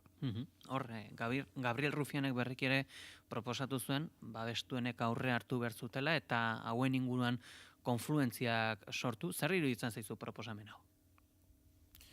Guk elkarroan etzen dugu gauza bat Gabriel Rufianekin, eta hori da, egia da, hauteskundeetan edo elektoralki efizientak izan behar garela, ez? Eta guk lortu behar dugula boto gehienak bihurtzea eserlekuetan. Eta horrek eskatzen du antolakuntza eta koordinazio maila bat. Hortik aurrera, baita ere, egia da, alderdiak ados jartzeak ados jartzea ez dela nahikoa askotan, eta behar direla gauza gehiago, proiektua, lidergoa, foko politiko klaro bat, eta hori ere lortu behar dugula, ez? Eta gainera orain jendeak eskatzen diguna da betikoa berriro ez egitea, baizik eta formula berriak bilatzea, eta horretan egon bar gara hurrengo hilabetetan. Eta astear den hauteskunde ziklo honetan Yolanda Díezek nolako rola izango du? Momentu honetan Yolanda Díezek aukeratu egin du, aukeratu zuen asteaburu honetarako ekitaldira begira alderdiek protagonismoa izateko momentua zela, eta hori ondo dago ere, ze azkenean alderdiek lan handia egin dute orain arte, baina gure iritziz Yolanda Díez oraindik ere bada guk daukagun aktibo politikorik handiena, eta berarekin kontatzea izango da gure nahia beti. Eta Rufianen proposamenera itzulita guzti honetatikan zailena atzera egitea da? Bai, edo erabaki, batzutan erabaki oso komplikatuak hartu egin behar dira aliantzak, koalizioak egiterakoan. Egia da ere guk esperientzia handia daukagula honetan, gure kasuan adibidez beti egon gara koalizio baten barnean, horrek esan nahi du beti hasieratik planteatzen dugula, erranuntziak egin behar ditugula testu inguru askotan, baina egia da, batzutan, inkluso mingarriak diren erabakiak hartu behar dituzula, baina nik uste dut lehentasunak oso argiak daudela momentu honetan, eta eskuin muturra eta eskuina gobernura ez heltzaren lehentasuna funtsezkoa dela momentu honetan, eta hartu behar diren erabakiak hartuko ditugu. Azkenik ere, jakineko nuke bestelako kontu bat, hor ikusten ditugunean Madrileko Kongresu eta Senatuko pasilloetan, hor beti ikusten dugu, bolo-bolo, Bito Kiles. Zuri zirikatu izan zaitu? Ez, baina nien Madrilen ez nahi zain, ezaguna zorionez, eta berak ditu baita ere oso seinalatuta dituzten pertsona batzuk, baina egia da egunero ikusten dudala Kongresuko pasilloetan, egoera oso deserosoa da guretzat, eta ez bakarrik guretzat, baizik eta baita ere egiazko lana egiten duten kazetarientzat, eta, zorionez, baita ere Kongresuak neurriak hartzea erabaki du asunto hauekin. Baina oso deserosoa da horrelako pertsona bat, fasista bat izatea pasilloetan, jakinda edozein momentutan, ez bakarrik zirikatzea, baina, oso txarrakoak egin ditzakela. Hor, aipatzen zen akreditazioa kendu egingo zitzaiola eta debekatuko zitzaiola pasilloetara sartzen, baina oraindikan ere sartzen da, ez dakit, nola posible hori zerra da gertatzen? Gertatu dena da, erreglamendua aldatu genuenean, esaten zuena da, hainbat konportamenduk egarriko zituztela zigorrak eta zigorroien bidez akreditazioa kendu daitekela. Edo baita ere, sendotu egin dira, edo indartu egin dira, akreditazioak izateko rekisitoak.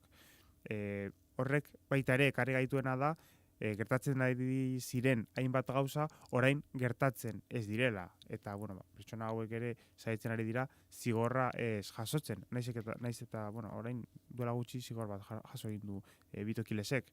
Baina egia da, pasatzen diren momentuan, asko zerrazagoa izango dela akreditazio hori kentzea, orain arte ez dena gertatzen. Adi izango era horretaz, baina bereziki hauteskundetaranzko bide horritaz ere bai. Lander Martínez, Sumarreko diputatua, mila esker goizonetan gure estudioak bisitatzegatik. Eskerrik asko zuei.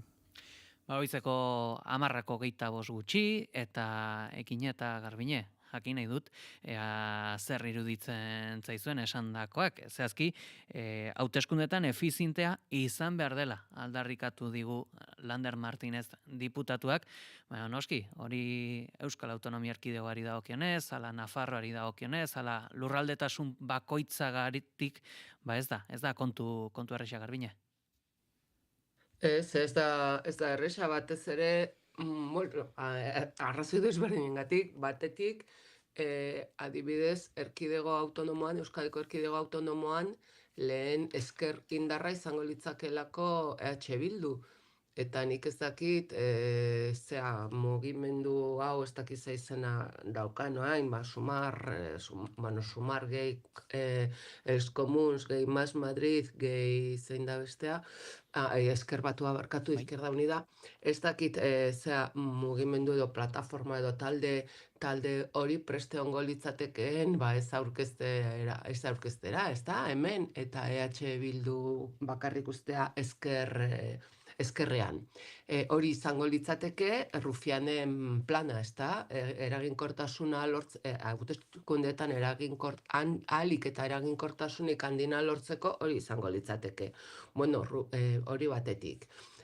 Bestetik, nik ez dakit nolako eskaintza berria luzatu dan aurreko larun batean, nik hor ez dut, ikusi dut, behar bada ilusioa, edo batez ere batasun hori mantentzeko nahia edo borondatea luzatu da, baino gauza berririk hor ez dago momentuz alderdi berririk sartuta, ez dago hor egitaraurik, ez berri ezarrik, ez dago ezer, ez da horretaz, ez dago arpegi berririk, eta beraz, jakingo dugu etorkizunean, ez da, ezer gertatzen den. Nik uste dut efizientzia ondo dagoela, lortu behar dira ahalik eta emaitzik onenak, ondo nahi iruditze zait helburu ona ona edo noski zilegia, noski, baino baita ere proposa dela eskuin muturra ez iristea gobernura, baino iruditzen zait horrekin ez dela nahikoa.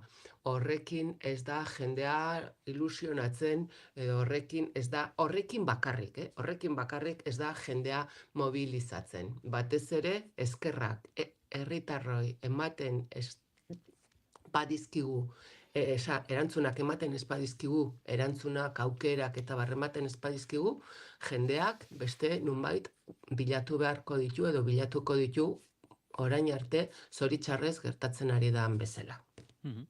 Gine, zuk zer diozu?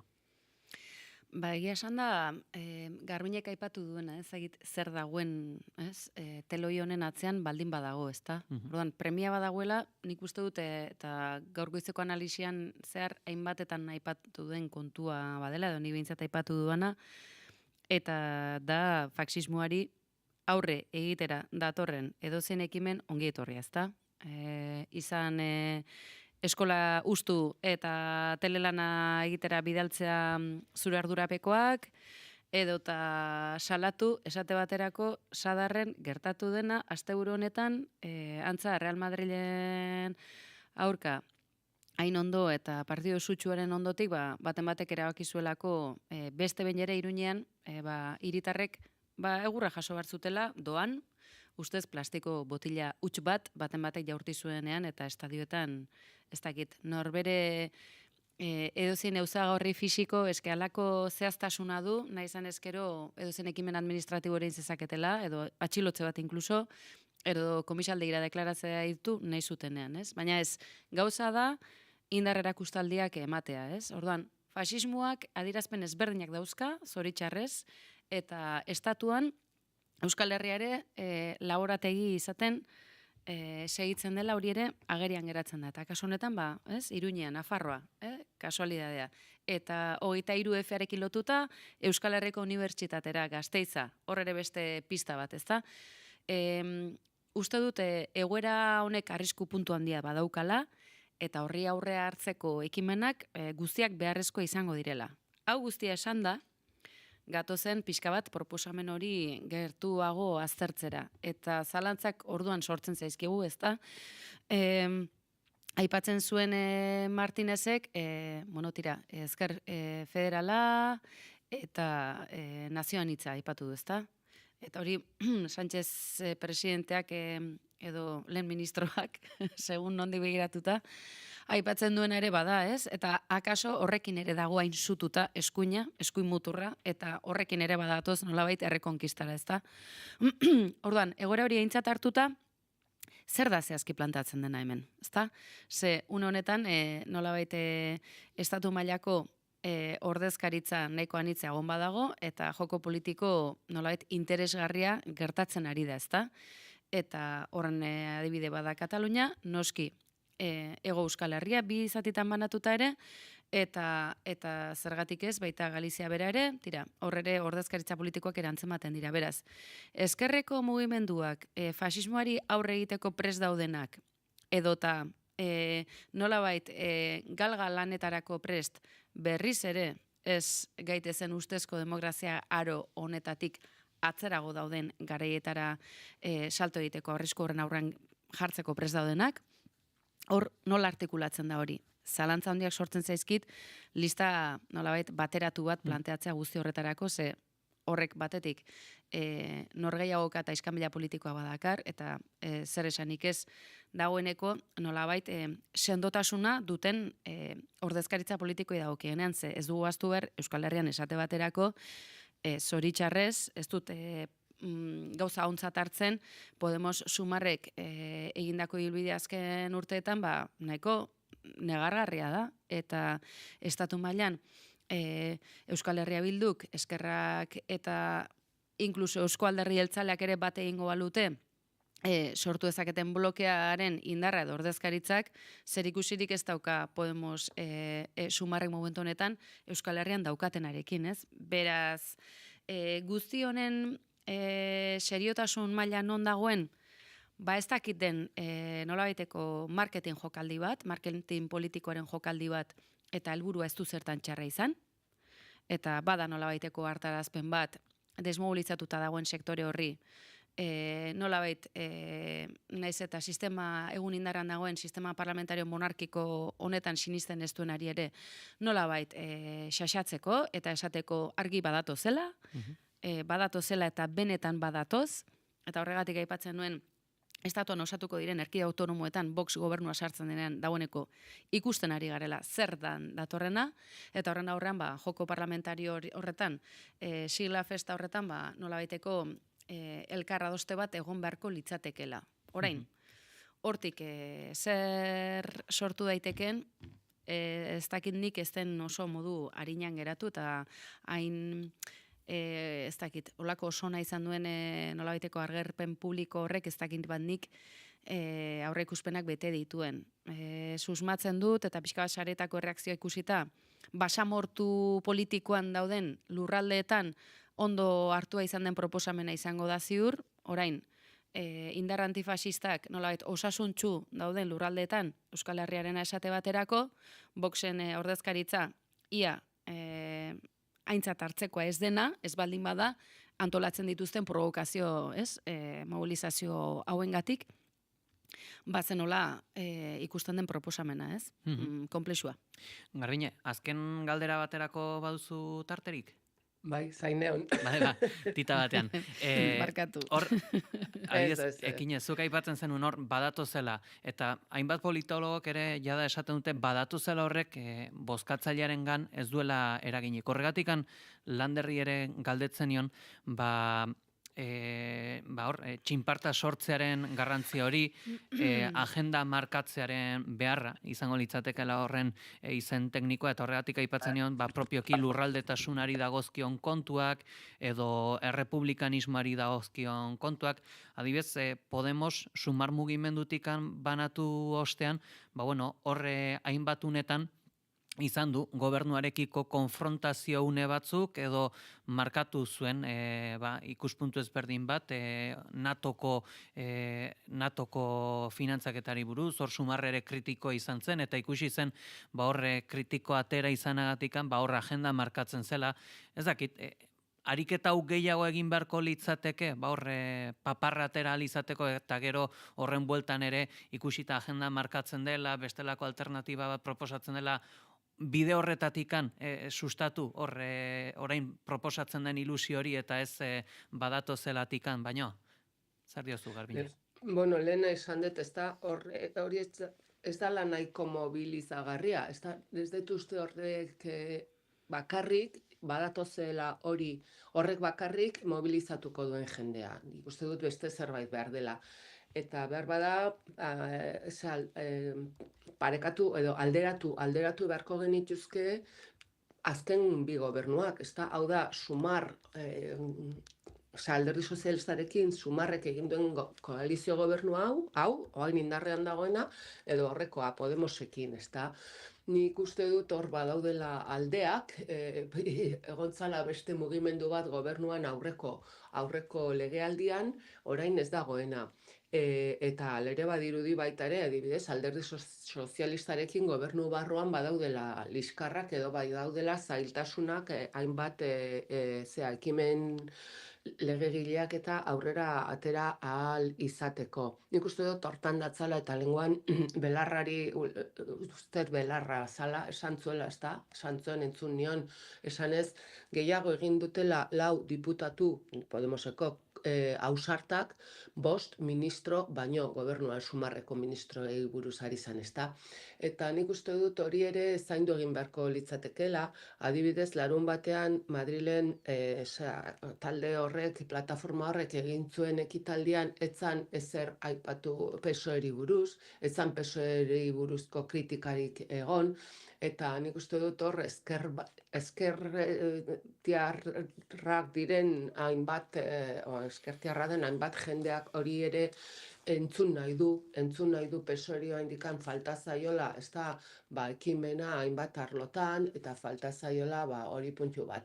Bueno, nik uste dut gauzak ez direla errezak, ikusiko dugu ze eskaintza politikoa iristen dan hortik, eta baino Podemos hor barruan ez badago, Podemosek dauka esparru eta espazio oso zabala bere politikak plazaratzeko. Nik uste dut hori izango litzatekela Podemosentzat, eta horregatik ez duzte hor sartuko denik. Ez da, lenguan oso hitzarraroak entzun izkion baita ere uste Monterori, esanez gaztelaniaz esan zuen, que esto caerá por su propio peso, baina ez dakit berez iritsiko dela, ez da, baina ez dakit zer esan nahi zuen horrekin, zer eroriko zan, ez da, zer iritsiko zan, berez, hau da, batasuna, plataforma horrekin, edo ez. Bueno, ikusteke dago, gara indikan badirudi badagoela denbora, ez da, Sánchezen planak bere horretan mantentzen badira urteta erdi ia egongo litzateke, eta ikusiko dugu, arretaz jarraituko dugu, guztia, noski. Hementxen agurtuko zaitugu Garbiña, eskerrik asko. Azken deskontuko 5 minutu hauen gatik, nahi duzun arte. Oain korrika jungo naiz, baina eskerrik asko zuei, mila esker. Ondo izan, Garbiña. Ondo izan. Eta ekin zuri ere galtu behar da dizut. Agendaren markatze leheneste horretaz, akaso hiri izan daiteken baliagarriagoa ezkerraren bueltan ilusioa pizteko eta sortzeko. Bai, akaso, agerian dagoen kontu bat ere, etxeko lanak egiten hasteko uneare baduelako ezker federal, konfederalak, estatu mailan, ezta? Eta izan dako liskarrak eta pixka bat zenolako deriba izan duen ere, aintzat hartzekoa delako, eta egia da, Sánchezen gobernuarekin izan duten parte hartzean, izan Podemos edo Sumarrek, batira, ibibide instituzionalak gauza bat izan da, orain, ordezkaritza politikoari dagokionean, etxeko lan dexente badauzkate, eta akaso lehenengo urratsa ere bada, hori berriz ere sendotzeko eta bateratzeko, ze lehen aipatutako, esan dezagun, bloke antifasista hori osatu ezaketen indar politikoak osasuntxu daudenekin batera nolabait batzeko, ez? Horrek eskapuntua soilik pizten zait, ez ote den beste indarrak igatzeko estrategiarik etorriko, hemendik ustezko zerrenda bateratu hori indartzeko, ez? Esate baterako irudikatzen hasi, ez dakit, nolabaiteko kritika batean murgiltzea, berriz ere, nolabaiteko nahasmasa sortzeko eta zure bozkatzaile horiek ere nolabait norbaiten aurka posizionatu arazteko, ez? Beraz, espero dutalakorik ez izatea, eta izatea desmobilizatuta dagoen eta bere ordezkaritza politikoa ezker federal nazioan hitz horrekin irudikatzen duen horrekin, ez? Eta ez dakit, nik uste dute hau azken batean badela egoera konplexu batean dagoen beste agerkari bat, ezta? Alde batetik esango dizut saretan izan duen inpaktuarekin entretenituta egondu naizela eta espero dudala horrek ere nolabait sare sozialen indar horretan balio izatea akaso buruari eragiten ari etzaion edota desmotibatuta dagoen gizarte sektore horretan eragina izateko eta bere garaian saren bidez ere, ezakit, ez? Pablo Iglesias batek sortu zuen ez dakit nola baiteko arrakasta edota mirespen puntu hori, zoritxarrez errejon batek ere eragin zuena.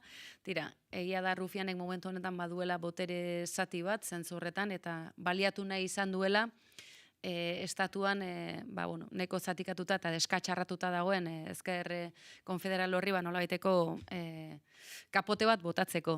Hori orain arte ikusi ahal izan duguna, Botako dizut, akaso frikada handi bat edo deitu jozu tontokeriaren nahi badin duzu, baina esan duzula sareak, desmobilizazioa, akaso bakizu zer egingo nuke komunikazio arloan egongo banintz alderdi politiko batean, deitu terianen kedada bat, kedada faltsu bat eta bihurtu hori mitin politiko bat. Iruditzen zait horrek mobilizatuko lukela jendetza, baina gero ja ze gertatzen da, gero igual jendea izutuko zen eta jungo zen, baina... Terianen gaiaz ez du hitz egin, baina oso interesgarra iruditzen zait eta argi halako kontuak geroz eta gehiago izango ditugula esku artean eta analisi politikorako ere ematen dutenak direla, zonolako garapena izango duen gizarteak datozen garaietan uste dut jauzi kuantikoak ematen ari garelako, orain arteko pentsamendu klasikoa oso zaharkituta geratzen ari delako. edozein kasutan, terianak aipatzen ditugula, egia da, konzentrazio edo ustezko agerpenak deitu direla, eta begira nola bukatu duten toki batzutan, polizia kargak tartean egondu direla, argi. Beraz, halako fenomenoak biderkatzen joango zaizkigu, egia da, irakurri dut, ez? Terianen kontu hau nola baliatzen ari diren akaso nola baiteko, ke kortina gisa erabiltzeko, ez? Nola entretenitu jendea, ez? Eta orduan, goazen gauza entretenigarriak ekartzera. Orain terianak izan daitezke, eta gauza gehiago, eta espero dut, rufianen adibidez ez izatea entretenimendu kontu bat, ez? Esate baterako. Eta ez dakit, pixka batek... Ez da izan gure puntx, tximua. Egia da, eta terian baten adierazpenak jarraitu ditugu asteburuan esate baterako esanaz, ez direla gizakia izateari muzin egiten duen jendea, baizik eta animikoki bat egiten duena animalia batekin, ez? Eta egia da, sorburua, ez? Merkatu kapitalistarekin zerikusia duen zerbait baldin bada, erabat izerari gabea eta inolako ez dakit kultura jakinduria batetik erabat kanpo, ez dakit barbaridade bat izan daiteke norbait ikustea bere bizi ibilbidea denbora horretan baliatzen ikustea. Aldiz, naturarekin halako kosmobizio baten baitan kokatzea eta une batez natur elementuekin izan bizidunak ala ez nolabait konektatzea, ez du zerbait kaltegarria zertan izan, baina hori baldin bada, ez? Beraz, ez dakit, disparatea ere ze puntutaraino iritsi daiteken, hori ere ikusten hasia gara, nolabaiteko erabateko deskonexioarekin. Orain, hori nolabaiteko entretenimendu show bilakatzea, hori iruditzen zait benetan larria, eta ze azkar erreakzionatzen duen jendeak halako kontuen arira. Alegia, ez da deskonektatuta gaudela, ez da deskonektatuta gaudela, baizik eta zerk konektatu arazten gaituen, ez? Beraz, asperdura politiko horri akaso buelta eman barko zaio eta beste modu batera jokatzen hasi. Uste dut aldaketak hain sakonak direla, ufa, asmatza ere. Ikusitako bideotako batetik neska bat, hola, ikusten duzu bidori, jendetza ikusten duzu, eta esan duzu, zer ari da zora hauek, zer ari dira friki hauek. Baina gero, terian neska batek ematen zuen bere testigantza, eta oso kezkagarria iruditu zitzaian, berak sentitzen zuena, ze berak azaltzen zuen, klasean, antxietatea sentitzen zula, antxietatea sentitzen zuela, joan behar izan zela, gelakidek aipatu izan zutela, terian bat inguruan izan ez gero, terian hori akatuko zutela. Ez dakit, baina punturik makiabeleikoen eraino heltzen garelako agian etortzen da azkartasun eta reakzio azkar hori. Zitalak izatearren eta ezberdina denarekiko farre egitearren, orduan etorri da mobilizazioa eta batasun hori eta zirko itxu hori. Orduan mugimendu ere bat erreakzionarioak, ez da? Hori da, azken batean giro supremazista, eta gizon zuriaren eskuti datorren giro supremazista, ari da gailentzen. Eta hau esate baterako asteburuan talaia feministan egon ginenean, bazen puntu garrantzitsuetako bat, ez? Batetik fasismoa bera nola ari den edatzen, eta supremazismo zuri hori nola ari den impregnatzen, eta zentzu horretan misoginia edo kasu honetan ez, ezberdin, baina misoginia edo jarrera matxistekin ere hori guztia nola kolokatu, ez? Nola bereizi edo guztia fasismoa ote den, ala fasismoa, ez? Ondo identifikatuta, zoritxarrez, nola ari diren jarrera erreakzionarioak edo nolabait biderkatzen eta errezten giroak horretarako aukera ematen duelako, ez? Beraz, fenomeno global bat bizi dugu, baina lokala era berean baita ere, ez? Eta orduan, ez dakit, giro honetan, gaur esate baterako, Bengoen Zupiriak erreza zuen, debekatu boxen elkartaratzea, eta honela Euskal Herriko Unibertsitateak ez zituen bere ikaslak babestu beharko, eta etxean mantendu esate baterako, ez? Esan nahi dut, frenoa jarri daiteke, baina horretarako lokalki ere jokatu barra dago, eta zentzu horretan gertuen ditugun euskal instituzioak, eta kasu honetan, gure segurtasuna hiritar bezala babestu behar duen erakunde garrantzitsuena Jaurlaritza dela, Araba, Bizkaia eta Gipuzkoari dagokionean, Eta zer esan, sadarreko gertakizunekin Nafarroako gobernuak, hor ere ikerketa bat beharko luke, nork jarri zuen, hainbeste hiritar sadarren zegoen nerabe aur eta helduen segurtasuna arriskuan nola jarri, ez? Uste dut bi adibide oso interesgarriak direla batera datozkigunak, eta egoera globala aintzat hartuta, onartu barrez liratekeenak eta frenoa eta prebentzio politikak aplikatu beharko liratekeenak. Eta hor, ez du urrunera joan behar. Geure gobernuak dira, eta ez da Madrilera joan behar ere. Iruña eta Gasteizen, bez? Beraz, pixka bat testu ingurua horrela aintzat hartuta, uste dut etxeko lan asko daudela, eta horretan guztiok dugula tokia, eta akaso proposamen berri hauek ere horretaratu datoz, ez? Norberak bere tokia nola bilatu eta plazan nola parte hartu. Hemen txenuzeko dugu, goizonetako analizin maila, 5 segundu falta direlako, goizeko 10 izan daitezen. Eskerrik asko Ekine. Ondo izan.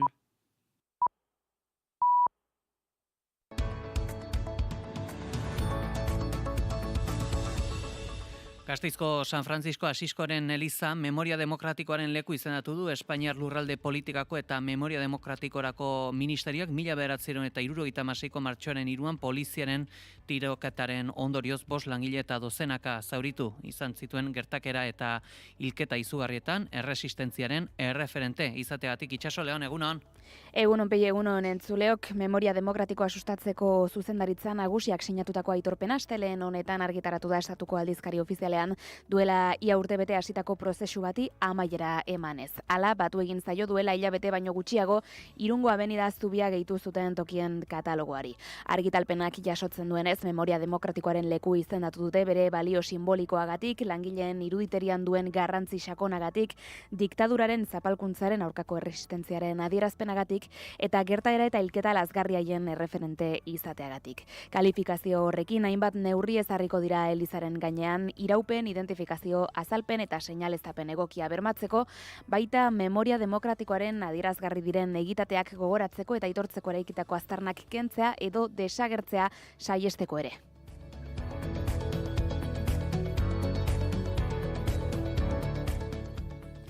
Eta berriro aipatuko dugu, Pedro Sánchez Espainiako gobernuko presidenteak astelehen honetan iragarri duenez, Antonio Tejero teniente koronelak 1981 otsailaren 23an emandako estatu kolpearen dokumentuak desklasifikatzea onartuko duela. Astearteko ministroen kontseiluak 55 urte bete diren honetan. Sánchezek astelen goizonetan eman du horren berri, Isa Xareko bere kontuan egindako iruzkin batean, eta bertan adierazti duenez, memoria ezin da giltzapean egon eta dokumentu horiek desklasifikatu egingo dira herritarrekiko zor historikoak kitatzeko.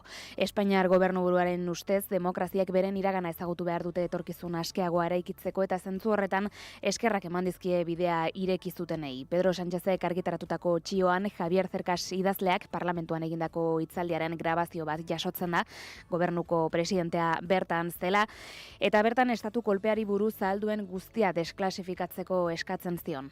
Yo sé que siguen contándose bulos y bolas imparablemente sobre el golpe de Estado del 23 de febrero, imparablemente. Se han contado en este Parlamento y se cuentan por todas partes, es un negocio. Pero yo le voy a pedir una cosa, señor presidente. Por favor, desclasifica. Yo sé que usted no lo puede todo, pero hasta donde usted pueda, y sé que hay una ley, en fin, sé cómo funcionan las cosas, pero hasta donde usted pueda, desclasifique todo lo que haya. Hasta donde usted pueda, todo. No va a cambiar nada la interpretación del golpe de Estado, porque la verdad la sabemos. Y los de los bulos y las bolas van a seguir contándolas, pero al menos tendrán un instrumento menos al que agarrarse para sus mentiras. Elma Saiz, ministro bozeramaileak asteartean bihar emango du horri buruzko informazio guztia gobernuaren bileraren osteko ohiko prentsaurrekoan. Moncloako iturrien arabera desklasifikazioa datorren asteazkenean hilaren 25ean gauzatuko da, estatu aldizkari ofizialean argitaratuta, eta une horretatik aurrera dokumentuak interestun guztien eskura egongo dira Moncloako webgune ofizialean. Izan ere, Espainiako gobernuak informazio sailkatuaren lege proiektu bat onartu zuen 2025ean sekretu ofizialen legeria frankista ordezteko proiektua diputatuen kongresura bidali zen eta izapidetzen ari dira, eta proiektu horren baitan goi sekretutzat jotzen diren sekretu ofizialak automatikoki 55 urteren buruan desklasifikatzea aurre ikusten da kasu honetan bezala. Eguraldia eta trafikoa naiz irratian. Trafiko informazioari dagokionez, esan behar dugu amaitu egin direla matxura eta autopilaketak AP8ko 52. Kilometroan, izan ere duela 2 ordu matxura bat dela eta arazoak sortu dira bertan, konponduta geratu dira eta konponduta ere Bilbo inguruan sortu diren autopilaketak, Leioa, Barakaldo eta Galdakao inguruetan goizero sortu ohi direnak, hortaz besterik gabe eguraldiaren informazioa jasotzera goaz, Ikri Barluzea. Asteari ekiteko eguraldi egonkor eta atseginarekin jarraituko dugu. Goizean berriro ere barnealdeko bailaretan behelaino pixka bat agertuko bada ere oso azkar jasoko du eta behin jasostean eguraldi eguzkitsuan nagusituko da, naiz eta berriro ere zeruan goio-deifi batzuk ikusiko ditugun eta joera horrek arratsalde partean ere jarraipena izango du, zeruan tarteka goio-deifi finak agertuko dira, zeruari kolore zuriska emango diote, baina ez diote eguzkiari trabarik egingo, ez dute inolako ondoriorik ekarriko eta giro ederrak jarraipena izango du eguna amaitu bitarte. Goizpartean ego ukituko haizeska ibiliko da, arratsaldean ipar-ekialdetik finkatuko da, temperatura minimoek eta maksimoek gora egingo dute eta bereziki maksimoak epelak edo beropuntukoak ere izango dira urte sasoi honetarako, minimoak 2 eta 10 gradu bitartean errendituko dira, maksimoak Kantauri Isurialdean 18 eta 22 gradu bitartean eta Hego Isurian 16 eta 20 gradu bitartean, temperatura freskoenak Araba eta Nafarroa erdialdean eta Alto Xamarroden lekuetan emango dira, altuenak aldiz Kantauri Isurialdearen barnealdean eta berriro ere bereziki Bizkaian. Ba, hauekin gadituko gara, eskerrik asko Itxaso. Eskerrik asko. Eta joan aurretik ere agurtuko ditugu bigarren kafeako kideak Inigo Asensio eta Goiuri Ezeiza, egunon? Egunon. Zer modu zaudete? Bueno, astelena. Goiuri etorri da gaur astelena edo larun bat abailitzen, ez da egit oso ondo, baina darama goiz bat hemen aztoratu xamarra pegi. Den dena kontatzen hasita bintzat hori esan beharra daukagu. Baina tira, gaurko saioare prest daukagu, eta batetik angulen inguruan hariko gara, Lander Kornago gure sukaldaria dator, eta bueno, honen inguruko hainbat bitxikeria, zenbatetik privilegiotik konsumitzen ditugun, espeziaren beraren egoera, eta beste hainbat kontu eskeniko dizkigu. Gurean izango dugu Andoni Urruzola taxista gaztea, arekin hariko gara taxien munduaz noski, baina Uberrek Donostian agertzeak ere ekar dezakeenaz, horren inguruan osnartzen hariko gara. Bestalde gaur Merkurioaren kontrolerako nazioarteko konpromisoaren eguna denez, hementxe gure fardo txikia, Merkurioa zer arituko gatzaizu, Xabi Arrietak hainbat bitxikeri ekarriko dizkigu, eta horiekin lotuta, Eneko Iturbek joan den astean kontatzen hasitako garai Viktoriarreko hainbat, joera estetiko eta elementu toksikoen erabilera giza gorputzean. Puri-purian tartean osatu behar dugu, eta atzo BAFTA sariak ospatu zituzten Londresen eta Goiurik ikusiko zituen gainera. Pixka bat ikusi dela. Sinisten ditut. Gauzatxo batzuk ikusi ditut, eta bueno, BAFTak izaten dira nahiko baliagarriak jakiteko Oskarretan zer gertatuko den, eta bueno, horren inguruan hariko gara. Adi, ongo era orduan, eskerrik asko. Eskerrik asko zuri. Eta gure partetik besterik ez, joateko tenori aldu zaigu ondo segi. Aio! Naiz irratia.